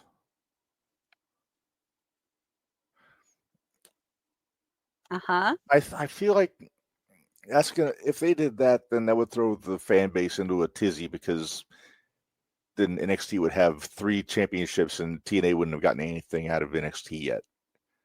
So they'd get the impression it's too one-sided, which I don't think it is. I'm gonna go Fatal Influence Okay. because I think something's gonna change later. Didn't you say Trick and Moose? Yep, we'll get there. Okay. All right. Next up, international title, no DQ, no count out. Jake Something versus Steve Macklin. Oh dear Lord. I was waiting for that reaction. Oh my God. Okay, something. Something's going to break. Yeah, something is going to break. Table, maybe the ring, maybe one of these guys' body. Next, yeah. Oh God. I hate you right now. I didn't book it. You had an issue taking up a Dreamer. Well, that because I don't have enough issues with Dreamer already. I didn't know you had issues with Dreamer. Well, he has issues with ropes, so I don't know if he does anymore. I'm gonna go with Macklin. Okay. So with the no DQ, no count out, I'm gonna say something. I'll pick Jake. Okay. You're gonna say something? I'll say You're gonna something. say something? Okay. I can't believe I. Oh, Sean just said if Callahan loses, he retires. Oh, interesting. Okay. I can see it. I can see Santana winning. Callahan stepping away because Yeah. he's running Revolver. So maybe that's what he wants to get. I could see Callahan putting Santana over too. Yeah. Yeah. All right. Next up, X Division title. Leon Slater versus Cedric Alexander.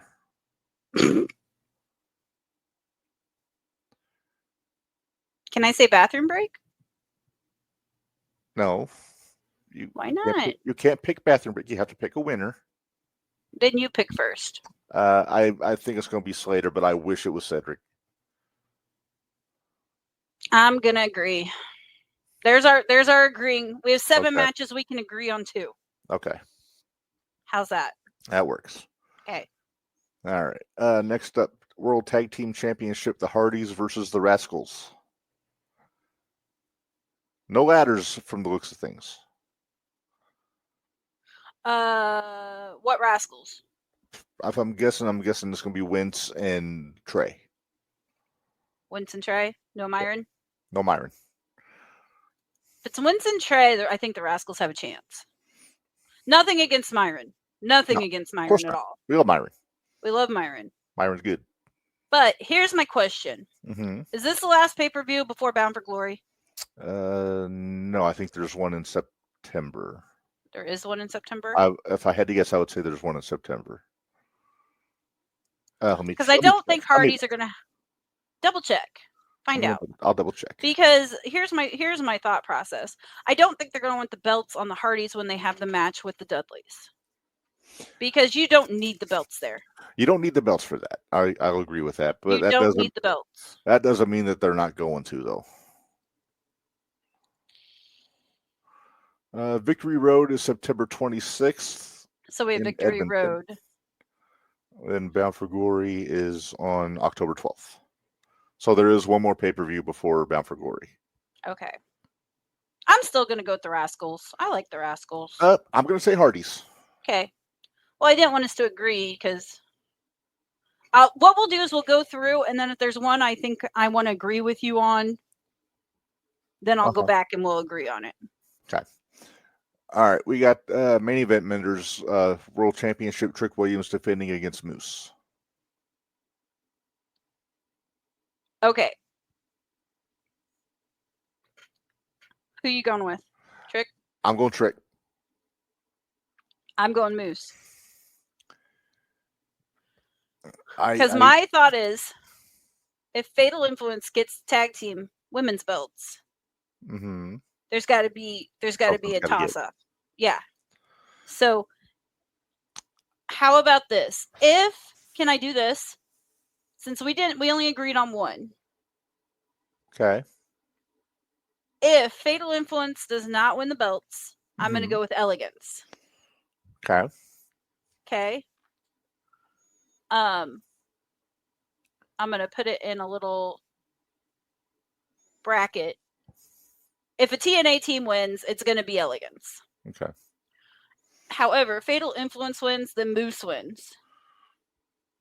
But if Fatal Influence doesn't win, then Trick wins. Okay. Well, Sean's kind of thinking how I'm thinking. He says TNA gets their titles back at Bound for Glory. Yeah, I kind of think that too. And I think that that spot's earmarked for Mike Santana to get that belt off of Moose or off Trick. Well, and didn't Moose say he was taking a break? I thought Moose said he was going to take some time off. That's what I thought. It's well deserved. Absolutely well deserved. Because not only has he been doing the TNA stuff, he's also been doing independent stuff, and he deserves it. Yeah, but they haven't said who is going to be like moving up to challenge JC. I'm going to assume it's going to be Masha getting a rematch, even though she just had one. But other than that, I'm not sure. What other strong woman is there though in TNA? I mean, if you want to go with a heel, Tessa. But I don't know if they put the belt on her. You can't go with the heel. What about Indy? Well, Indy's an option. She actually beat Tessa, so I could see her getting a shot. But again, she's essentially an NXT talent. I would think they'd want to go somebody a little more homegrown. That's true. I don't know. Guess we'll sit back and watch. That's what we usually do. Coming back to Masha, but we'll see. I like that Masha. Me too. Even though she was kind of mean to Natty on the Busted Open. Natty was kind of mean to her. Well, I need Bloodsport Natty more than what I got on Monday. Oh yeah. I don't need pushover Natty. No.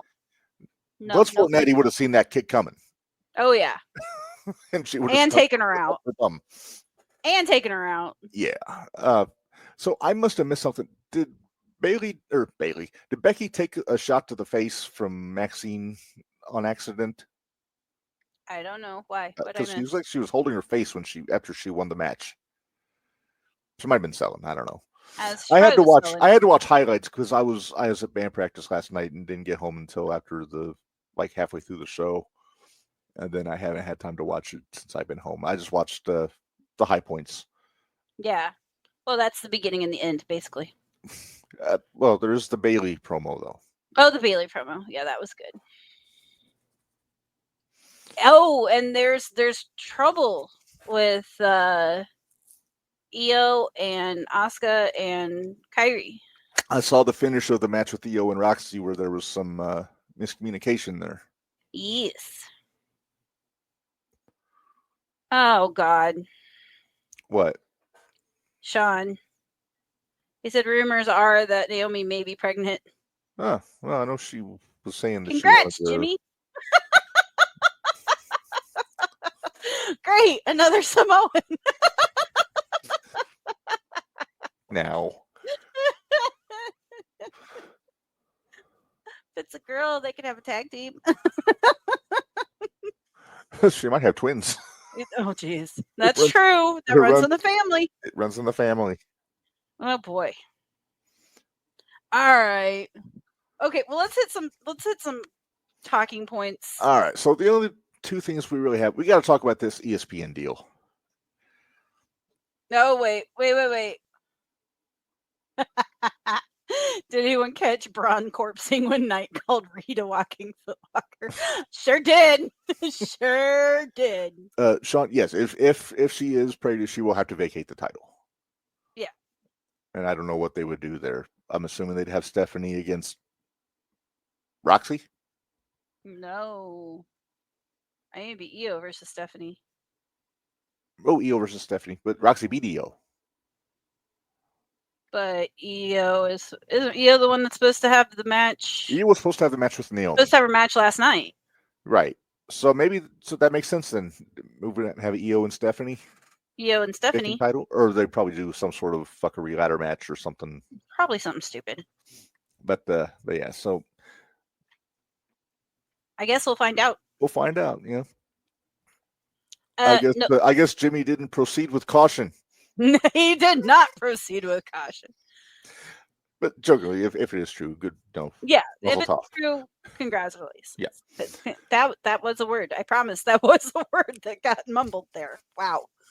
Can we talk SmackDown? Because Drew McIntyre almost got my Hoot of the Week. Let's talk SmackDown. What is on your mind about SmackDown? Drew McIntyre is fantastic. I wish he'd get rid of Paul, but Yeah, and are we going to get Drew versus Cody? Is that what this is all leading to? I hope so. Because we're already getting Cena and Paul. So does that Right. mean we get Drew and Cody? I thought we were getting a tag match. I thought we were too, but then they said the tag match was going to be next week. Oh, okay. Well, this week. I thought. I didn't think they said in Paris. Okay. No, that was last week. Okay, so 'cause maybe we're that's how getting one-on-ones. Well, and I know they said Cena versus Paul for Paris. Was Cena in Paris when they were there on the European tour earlier this year? I thought he was, because wasn't he making a movie or something and he was Yeah, was 'cause close? that's when he was in Belgium. Yeah, I forget Yeah. because if he was already in France, he wouldn't be back because that was supposed to be his last time there. No, well, they weren't in France. I thought they made it to. What am I thinking? They might have, but he wasn't in France. Okay. He wasn't there. Okay. Sean wants to know, when does he face Brock? I'm going to take a wild guess and say Perth at Crown Jewel. Think it's gonna be Perth? If not, they could stretch this out. They could stretch it out to Survivor Series. This could be Brock's or Cena's last match. Could be. They could I don't stretch this like- out till the Garden in December. Yeah, Could. I say could. they could. All right, so let's get back to this. Because he's got what, 11 appearances He left? doesn't have many left. I think they said 11. Okay. And if you figure Paris is one, Survivor Series probably one. Crown Jewel probably one. so that's 3 There'll have right to be a there. handful of TVs to build It's got up. to be a these handful of pay-per-views. TVs, or else it's I'm gonna. going to guess he's not going to be at Survivor Series. You don't Wait, think he'll no, he be- might. He may. It's a big show. He might want to do one more That's a Survivor big Series. show. Yeah. There is no rumor to that, Sean. WWE Nope, is running a It show. is. They are running a show on the same day as All In. I don't care. I don't either. I'll watch them both. Yep. I'll probably watch the WWE in live and then go back and watch AEW later, just because, $50 is $50. But I digress. I don't think it's as big a deal as it used to be. The counter programming. No, I don't think it is either. Tony Especially, might get hurt about it. Ricochet might have opinions, but who cares? but even with streaming, because that's the beauty of it, you don't have to watch Right. it right when it's on. Because I if that agree. was the case, you and I would be in a lot of trouble.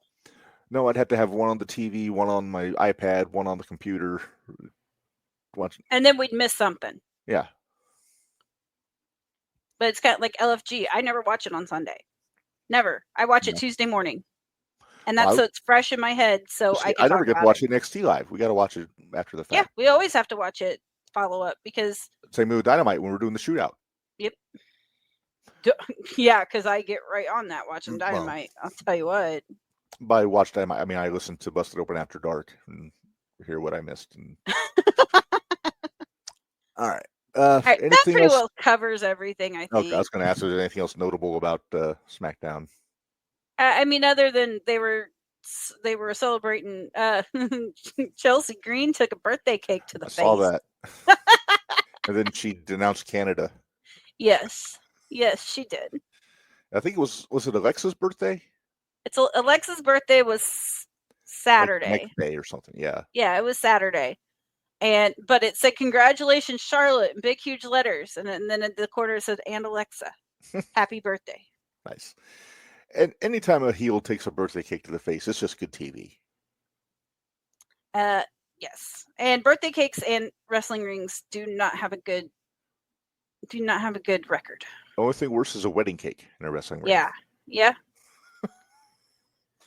Sean has a good question, and we said we were going to talk about this. We're going to talk about this now, yeah. Yeah, let's go ahead and talk about this. Okay. Sean asked, "Are you going to watch the shows when they go on ESPN?" That is a good question. All right, so I feel like people are going to be down to come see me a lot more often. well, maybe. Let me read this thing that I found off of ESPN. They made a statement here. Okay. ESPN WWE reached landmark rights agreement as ESPN platforms become exclusive U.S. domestic home of all WWE premium live events, including WrestleMania starting in 2026. ESPN's direct-to-consumer service to stream all pre-release in their entirety, including WrestleMania, Royal Rumble, SummerSlam, Survivor Series, Money in the Bank, and more. So I guess Money in the Bank is one of the big five, technically. It's still the big four. Shut up. I know. Shut up, Money in the Bank. All right. Let's see. A statement from August 6th. ESPN, a subsidiary of the Walt Disney Company and WWE, part of TKO Group Holdings, Inc., today announced a landmark rights agreement as ESPN platforms, including the new ESPN direct-to-consumer streaming service, will become the exclusive U.S. domestic home of all WWE PLEs, including WrestleMania, starting 2026. This deal makes ESPN home to the highest-profile WWE events of the year. So this starts in 2026. Something that I did hear is some of these pay-per-views, probably not Mania, probably not the big ones, or some of them might air on ESPN, like the cable channel. Oh, nice. And then I don't know what this means for ESPN Plus. I think this is going to be a different streaming service than ESPN Plus. I think it's going to be something. Well, I would think though that if I'm one of those people that have the Hulu, Disney, ESPN, all of them. Yeah, but I think that's ESPN Plus though. If you have ESPN on cable, then you don't pay extra, is what Sean's saying. Okay, that doesn't do me any favors because I have YouTube TV. Right. All right. But I have like I said, I have the ESPN. I have ESPN Plus. I can live stream ESPN. Mm-hmm. So I'm hoping mine doesn't change a whole lot. We shall see. Yeah. I mean, regardless, of course, I'm going to pay whatever the price is because I want to see all of them. So. Let's see. Jimmy Pitaro is the chairman of ESPN. He wrote, quote, WWE has an immense, devoted, and passionate fan base that we're excited to super serve on our new ESPN DTC platform. This agreement, which features the most significant WWE events of the year, bolsters our unprecedented content portfolio and helps drive our streaming future. So, and this is just the pay-per-views. This is not the library or any of the other stuff. There's talk about the library maybe going to Netflix at some point, which I'd be okay with. I already have Netflix, so that's fine. Yeah. Now, and that's the thing everybody was talking about when, and number one, can we just lament how much we missed the WWE Network? I so miss the WWE Network. And this is similar to what people said when they moved to Peacock. There was all people said, I have to subscribe to Peacock. I already subscribed to Peacock before they went there. I hadn't, but I took advantage of when they did do that. Because remember, WWE said if you were a WWE Network member, you got it for half price. Yeah. So I got locked in at the half price thing. Mhm. So I only pay like $7 for Peacock. I don't pay So- much. I don't pay much for Peacock. All right. Mark Shapiro, who is the president and COO of TKO, said, quote, "We are proud to reinforce the E and ESPN at such an exciting juncture in its direct-to-consumer journey. WWE Premium Live events are renowned for exactly the type of rich storytelling, incredible feats of athleticism, and can't-miss cultural tentpole experiences that have become synonymous with ESPN. Through our UFC relationship, we have experienced firsthand how to transform... Oh, I'm sorry, I misread that. We have experienced firsthand how transformational an ESPN presence can be, and we know this will be an exceptional partnership at a time of great innovation for both companies." Now, it's funny they say that because they announced that all the UFC pay-per-views are going to Paramount Plus. Guess what? I have that one too. I don't have that one anymore. I actually canceled that one not too long ago. I still have Paramount Plus because that's how I get my CBS. Oh well, Because we're completely streaming right now there's not a at whole our lot. house. There's not a whole lot on CBS that I can't see on YouTube. To be honest with you. Well, but I don't have YouTube TV, so No, I'm talking about YouTube in general. well, yeah. But then there's another rumor that I saw floating around, Minderz. I think I shared it with you guys the other day. Let me find the post here. Update. The question: TNA and AAA possibly moving to Peacock. Which would be exciting. I I would like that love idea. it. I'm all for it. It am says too. WWE's move to ESPN in 2026 marks the end of PLEs on Peacock, but it doesn't mean Peacock is leaving the wrestling business. Sources say WWE and TKO are supporting TNA Wrestling's push for a $10 million streaming deal with Peacock as a frontrunner. That would be huge. That'd be awesome. If TNA can get $10 million, Yeah. that'd be massive for these guys. Sean wants to know if you have Sunday ticket. I do not have Sunday ticket. If NFL Red Zone is part of the new ESPN streaming thing, I will still probably get it. But otherwise, I will be exploring other avenues to see the pay-per-views. Look, my wife is suggesting I pay for the streaming, but I gotta pick and choose. If I do, I gotta find something to not pay for because Yeah. I pay for a lot of streaming shit. Oh, I do too. We both do. Yeah. Let me read the rest of this here. It says, with the multi-year NXT and TNA crossover already active, this gives NBC Universal a cost-effective replacement as WWE shifts to ESPN. TNA's talks with Peacock aren't just about distribution, they're about repositioning. As WWE exits, TNA steps in. Quietly, NBCU is laying the groundwork for a new pipeline through TNA and AAA Lucha Libre. I'm guessing that means that Peacock would get the library as well as pay-per-views. Essentially, giving them the WWE deal that they had. Does that mean watch-alongs are going to be easier for us now? I think so. Well, now this is purely speculation. We don't know that this is happening. Right. We're hoping. We're hoping. We're hoping. So here's my question. So Yes. it seems like ESPN's almost getting more into spectacle-based sporting events because not only are they doing this WWE deal, they've started running Savannah Bananas games on ESPN. I know. Now, granted, I watch them on YouTube because then you can still see all the stuff between innings and the Right. hijinks. But Which it's is my like- favorite way to watch it. Yeah. it's like they're getting into more of the stuff that's spectacle, you know? Well, I feel like they're getting into more of the things that people are finding interesting. Oh, there is that. I mean, how many times can you watch the World Series of Poker? I'm just saying. Well, yeah, that's not a sport. There's no ball. I'm just saying, if it's not a ball or some sort of centered module, i.e. a puck or a shuttlecock. I kind of just wanted to say shuttlecock on this. We never talk badminton on this show. You know what the terrible part was? I Mhm. was about ready to say shuttlecock, which is hilarious. We're definitely sharing the brain mush tonight. Yeah, we were on a quest to say shuttlecock. You're a prick. You are a prick. All right. Let's talk about what we got going on tomorrow night. Sean did say Triple Mania is this weekend. That is true. I forgot about that. Shit. Talk about what you were going to talk about here, Minderz. I was going to talk about what's going on tomorrow night. What's going on tomorrow night? Tomorrow night, we will have Devontae Knox joining us on the Independent Shootout. The promoter, Devontae Knox. The promoter, Devontae Knox. And then we will have the wrestler, Devontae Knox, on to talk about 0-1 on Saturday. Yes. And we will. Are we going to make picks for Iron Spirit? If we have the card, we can make picks. I thought I sent you part of the. I sent you part of the card I'll have to go back and check. because Shane Boucher is fighting Carrot, right? I saw that. Yeah. That's about all. I mean, that match alone is going to be worth your money. Okay. All right, Minderz, I found the card for Triple Mania. Okay. So let's go ahead and do some picks here. Do what you can. I'll just say that. This is going to be on. This is going to stream exclusively on the WWE, WWE Espanol, and Lucha Libre AAA YouTube channels at 8 p.m. Central Time on Saturday. I will be an independent show. I am going to be at X Crush, so I'll have to watch this later. So what's it going to be on YouTube? YouTube. Okay. Let's see. So the full match card here. I'll start from the bottom.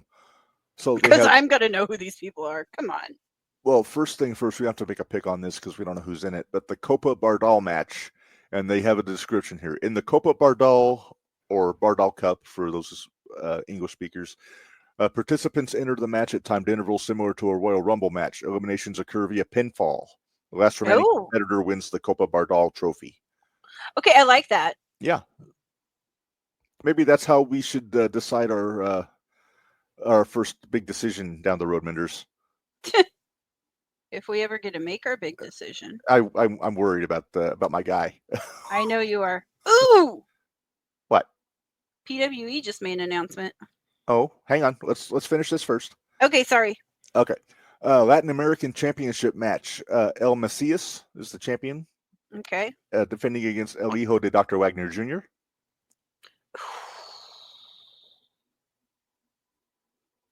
I'm going to go Dr. Wagner Jr. I like him. Okay. To be different, I'll say Macias, which is the former Ricky Banderas or Judas Macias from TNA. I'm not writing this one down because I won't know how to spell any of these names. Okay. There's a silent H in Hijo. Thanks, Captain Obvious. I knew that. No problem. All right. Reina de Reinas Championship Triple Threat match. This is the women's championship. Flammer, Flammer, is the champion. Okay. She's defending against Fabi Apache and Natalia. Natalia or Bloodsport Natty? It says Natalia, but this is a WWE website that's putting this card out. I'll go with Natty just for familiarity. I will invoke Minderz Law here. I'll say Flammer. Okay. All right. 6-person tag team match. 6-person. So it is mixed tag. So we got Judgment Day, Finn, McDonough, and Raquel Rodriguez on one side. Oh, crap. Hold on. What? No. AJ, don't sell Judas Messiah short. That's Mil Mortez. Yeah. I didn't realize that. He's a former Wrestling Society ex-heavyweight champion, by the way. And Lucha Underground. Yes. I see. You have to give me some of these people I would know probably just because I used to watch a lot of Lucha Underground. But wait, who is he going against? El Hijo de Dr. Wagner Jr. Okay, sorry, Dr. Wagner Jr. I'm switching. But I'm going switching Mil to- Mortez. I'll go Hijo then, just so we can be different. Okay. All right, so back to the 6-person tag match. So we got Finn, JD, and Raquel from the Judgment Day on one side. They are taking on Nino Hamburguesa, which is baby hamburger, I guess, in Spanish. So cheeseburger. Teaming up with Mr. Iguana and Lola Vice. Oh, And La damn. Yesca will be at ringside. And who will be at ringside? La Yesca. The Iguana.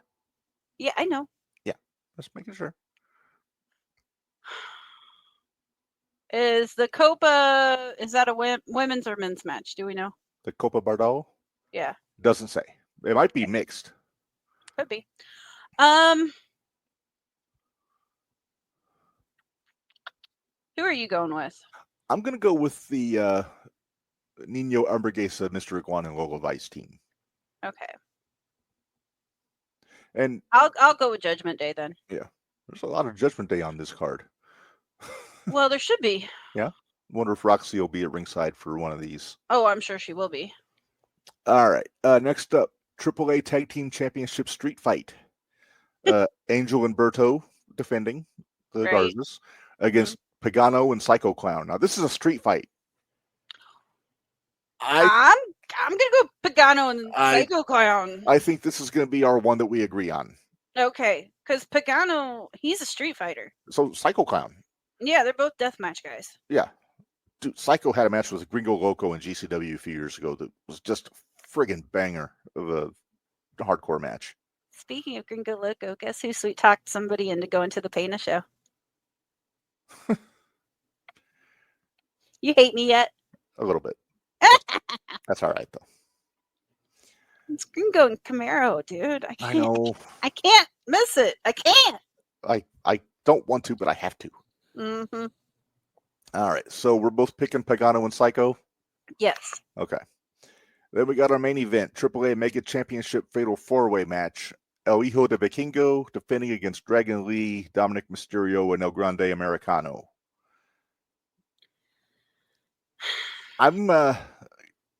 May I go first? Yes. I gotta go Dom. I'm going to invoke Minderz Law. Okay. So you're going Vikingo. I'm going to go Vikingo. Okay. I just got a feeling that Dom could really make a meal out of having that Oh, belt with the Intercontinental belt. I think you could too, but I do. But this is AAA, so you're not really going to get a one-on-one match. True, but we also got the rest of Judgment Day is in the building. That's true. I don't know how many Grande Americanos I'm are going to be there. gonna stick with Vikingo. No, that's fine. I'm just making my case why I think Dom's going to win. No, and I understand that. It's just I Yeah. just know that with AAA, all of Minder's laws may not apply. That's true. All right, so like that's going to air on Saturday on YouTube, 8 p.m. Eastern time or Central Time on WWE and WWE That's Latin what I can watch America when I get back. and AAA. Yeah. All right, Minderz. The only other thing I really had to talk about, and we don't have to get too deep into it, because we kind of talked about it during our headline segment, is Karrion Kross. I want him at Squared Circle. Me too. I could see him taking a significant amount of time away, maybe a year, and then I could see them bringing him back if he does a good enough job of getting himself over on socials and like outside of WWE. Sean says, according to Dom, Liv was mad when Roxanne lost the tag. Roxanne didn't lose the tag titles, did she? Well, yes, she Yeah. did. SummerSlam. Yeah, she did. Well, that's according to Dom. I need to hear that from the Liv's mouth. Right. That's according to Dom. Right. Karrion Kross. That he can make a killing on the indies though. Oh yeah, I'll bet He could make his a asking price killing. on sky high. Both I of them. don't Him and Scarlett both. I don't care. I still think he could make. I would almost venture to guess he might be able to make more than he was making with WWE. He might. You never know, especially if he's selling merch and doing Yeah. appearances, meet and greets, all that kind of stuff. Well, because I'm sure, like even the one wrestling con that we go to a year, I know there's people that leave there Loaded. loaded. Yeah.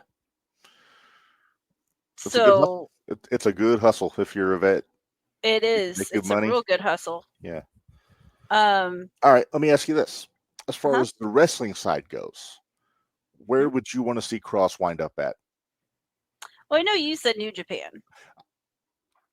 I would say New Japan internationally, TNA domestically. Wasn't he at TNA though?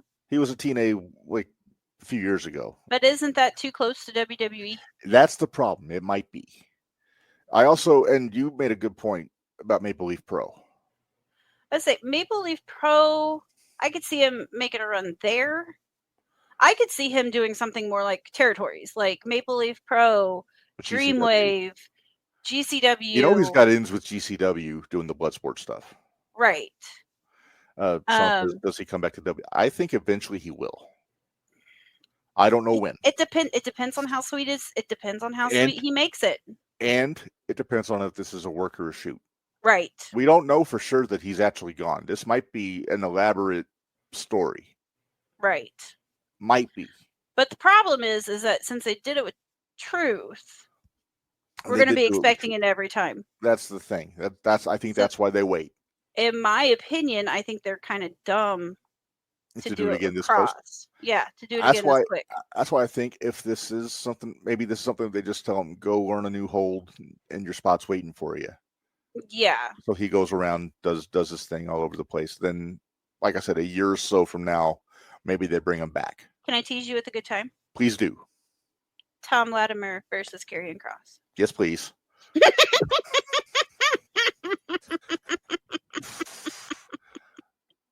Conley with Karrion Kross. Oof. I'll throw one at you. Macklin and Karrion Kross. Oh, I hate you. Hate you. I hate you. I hate you. Minderz and Karrion Kross. That's the thing. That's my next question was There's- who do you want to see the guy work with? There's so many people, and that's the reason. Camaro and Karrion Kross.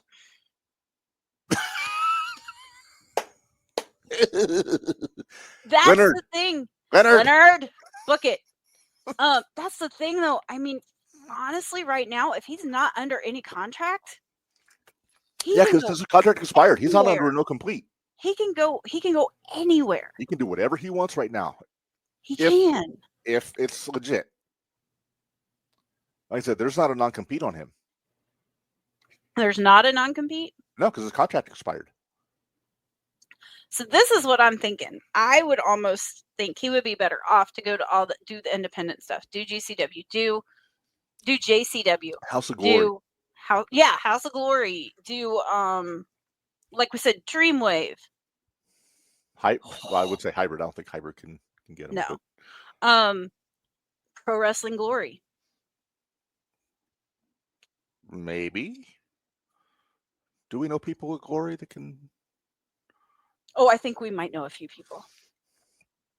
have to get on Cecil? What? AVW. No. Bless AVW's heart. I know. No. I was being kind of a. Although that could I'd love be to the call way, a Karrion Kross match though. although Mhm. hear me out. Triple threat. Karrion Kross, Hmm. Cobra, and Carrot. Mm-hmm. Hear me out. Hear me out. I'm listening. I'm just saying. I mean, Let's- does it get any better? The only way it gets better is if it's Kross and Camaro one-on-one. Karrion Kross, Cobra, and Jake Oman. Dude, just give me Kross and Ullman Right? or Kross and Cobra. Oh, Kross and Cobra. We're getting ahead of ourselves here, Minderz, in a bad way. We are, because we're really teasing ourselves here. It's too late in the evening to get this excited because then I won't fall asleep. Right? Visions of house fights dancing in my head. House fights. I mean, because Dijak's he's pretty regular on the Dreamwave. Yeah. On the Dreamwave deal now. Can you imagine if Karrion Kross falls under the wit and charm of a Sidney Bacabella? Oh, dear God. Or if he just starts throwing Sidney Bacabella? That'll work. That'll work. But yeah.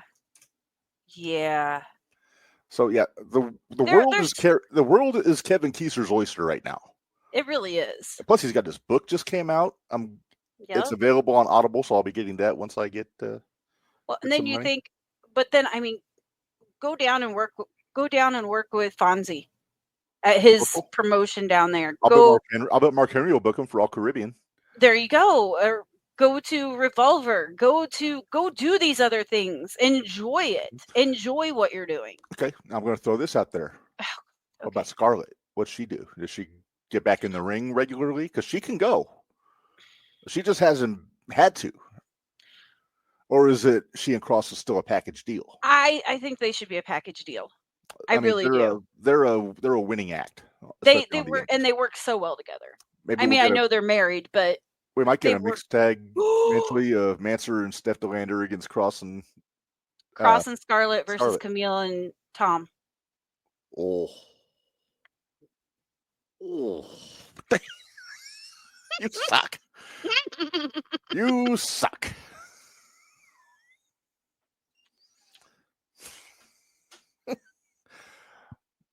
And then I'm still thinking crossing the G1 next year. I mean, but he can do that. I He mean, can. Absolutely. and can. he can still do the independent stuff. Like I said, Anywhere but AEW. anywhere but AEW. Please don't go to the land of the ruin. I bet Kross could make a pretty big footprint in MLW. Although, I mean, there's plenty of opponents I'd love to see in AEW. if Tony's willing, he needs to make that a fat check though. It's gonna be a fat check. It's got to be a fat check. But there's got to be something where he's got to have good matches for him though, and good booking. I know. You're so funny. You hold out hope. I know you hold out hope, but you're so funny. I mean, Because you know that ain't gonna happen. How many times do we say it, Minderz? We are high on a lot of the talent in AEW. Oh, we are. It's not the talent. It's not the talent's fault. It's the booking. No. I mean, look at a Jay Lethal match and look at fucking Mark Briscoe. Look at Camille. What Camille could have been. Yeah, we talked about that earlier. I think that's the one that irritates me the most. Is Camille. Because it was immediately put her with Monet. Yeah. They didn't even give her a chance by No. herself. I know they kind of teased it a few years ago when Thunder was the champ and Camille was the NWA champ and she was like at ringside for something. But Yeah, Tony never pulled the trigger on it. Never pulled the trigger. And Camille could hang with everybody on that women's roster. She could beat everybody on that women's roster. That's like how Shelton Benjamin could beat the entire men's roster. Mm-hmm. That's Camille in the women's division. I know, if they're booked properly. If they're booked properly. You know, I will say though, they haven't completely ruined Shelton yet. not yet. Thank God for Lashley and MVP. That's all I gotta say. And MJF. And MJF. Although he's not with them anymore, but Oh, is he officially out of the group? I think he's officially out. MVP. I saw where Lashley goozled him. Well, an MVP kind of. Give him the kibosh. Yeah. Sean, Oh, what'd he say? stop it. No, I'm deleting it. Put user in time. We have a. I What? didn't know we had a button like that. I What? like that button. What? We could put a user in timeout. Really? That's what it says. Click on the little three dots. It says Where? put user in timeout. Like on where he commented, Oh, wow. you put user in timeout. Yeah, I got options, delete comment, put user timeout. We're not going to ban user and delete comments. 'cause we No, like we're Sean. not going to ban anybody. And But we're not. Sean, It's going to take. quit putting up spoilers. I'm gonna make a rule, Minderz. Huh. 2 spoilers. First spoiler gets deleted. Second one gets deleted. Timeout. And timeout. Mhm. Sounds good. Because we have to have accountability. We do. Although Trying technically to that see wasn't how a that- spoiler because it's Jade and Julia. It's SmackDown. Yeah, but though I already deleted the other one. He already put up a spoiler, and I already deleted it. Oh, I missed that one. But Jade and Julia as a group, I don't know. I'm not with it. I'm not with it either. Too different. I think Jade needs to be by herself and working with veterans. Yes. And Julia's very good. I like Julia. But Julia's number one, she's a heel. right. And number And two, Julia's fine. and I don't leave think her- Julia can carry Jade through a match, though. No. It's the same thing we said about the match at SummerSlam. You had the blind leading the blind, pretty much. Mm-hmm. Now, that said, I Not good. do still want to see Lyra and Julia for the You U.S. see title. Lyra and Julia? Okay. Sean wants to, does Jade turn heel? Eventually. Eventually, yeah, but I don't know when. I'm not sure when. If she does, it'll be probably turning heel on Bianca, Or Bianca turning heel on Jade. or it might be Jade turning heel on Charlotte, because Mark Henry is gung ho that there needs to be a Jade Charlotte match at WrestleMania. Why? Star power, I guess, but Mark, bite your tongue. but I love you, but bite your tongue. if anybody's gonna pull a good match out of Jade Cargill, it's gonna be Charlotte Flair. Or Bailey, or Becky, or Rhea. Well, yeah, but they're on Raw. Jade's on SmackDown with Charlotte. Well, as long as Charlotte's in that tag team, She ain't doing nothing one-on-one. I'll bet Alexa could get a good match out of Jade. I Because bet she could, too. Alexa can bump her ass off. Mm-hmm. And that'd probably be fun for Jade because she can toss Alexa around. Yes. Lady Heat. Yes. Rep, stop it.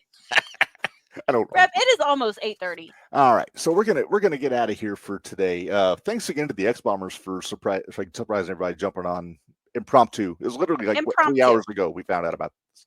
3 hours wasn't before even- showtime, No, it wasn't. It wasn't even that early. like 2 hours. It was like an hour and a half.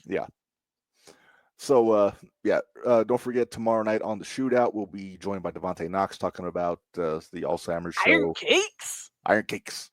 You know what? Can we just put ourselves over for how good we are at branding? Got Iron Cakes, got Hellboy the Bellboy, Blue Weenie.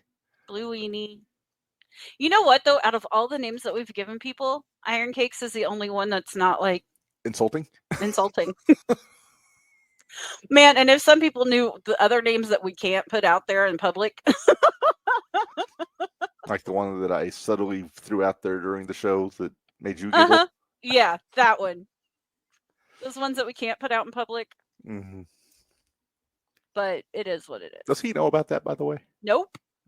And we're gonna keep it that way. All right, fair enough. But All I'm sure you popped Hoot Hall. So Oh, I'm sure.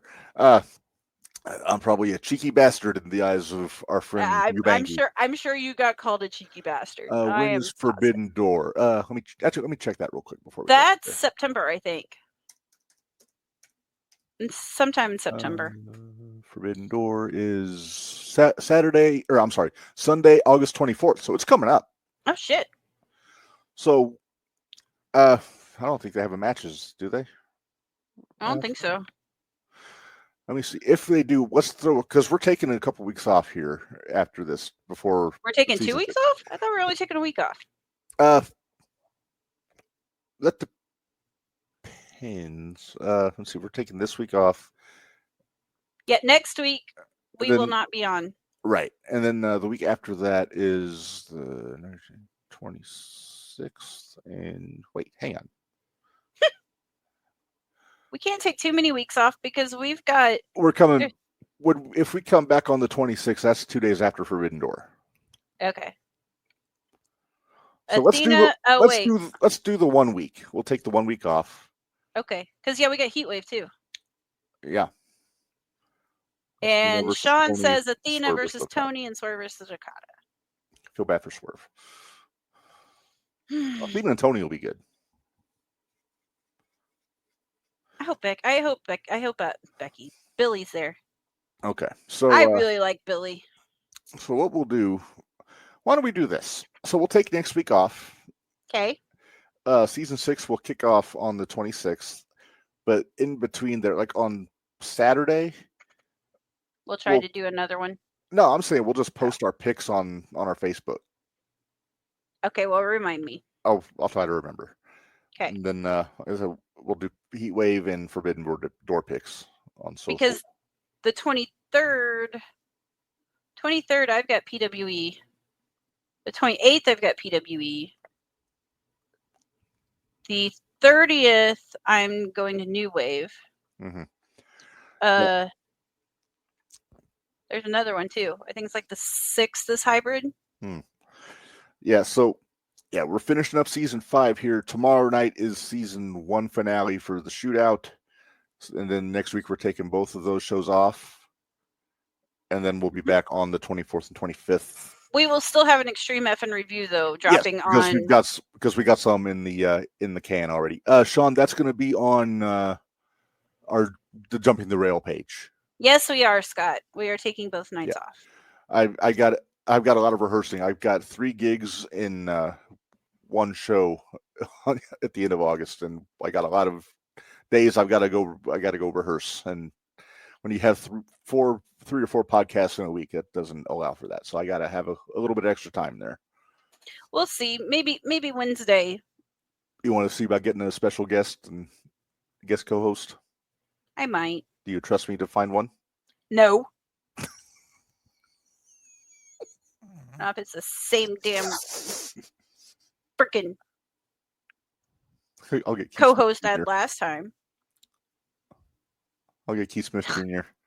Oh, jeez. No, I'll get Joey. Oh, God. Don't do that to me. Don't do that. Okay. We'll discuss. Well, we'll see. We'll I might not make the decision till later. I might at least come on and give a recap of what happened in 0-1 and Iron Spirit. I might just do it myself. Maybe you and Barry or something. Yeah, maybe in the head you bang me. Yeah. All right, we'll figure it out. But stay tuned for on all of our socials. We got the JTR Podcast Network page, Jumping the Rail page, Independent Wrestling Shootout page, and Extreme Wrestling Review page on Facebook. Find us. Find us. We're not hard to find. Just don't find us on Twitter because we don't have Twitter anymore. Nope. We are on Instagram, though. Jumping the Rail, JTR Podcast Network on Instagram. Sounds good. All right. Well, Minderz, we're kind of stalling. We are. So let's say we get out of here. It's getting late. I'm getting hungry. Me too. All right. Thanks, everybody, for joining us. Again, thank you to the X-Bombers for hopping in with us. Go check out the video on YouTube. Get those views up. Please do. It's so good. And subscribe to their sticker club. Don't forget Frank Wyatt's in it. Frank Wyatt is in it. That might mean more to people on the Shootout. I know. audience We'll than, make sure to say it tomorrow too. Yes, we will definitely. All right. So until next time, from Minderz, this is Reb reminding you all life is hard, work stiff. We'll see you guys next time. Thanks, guys.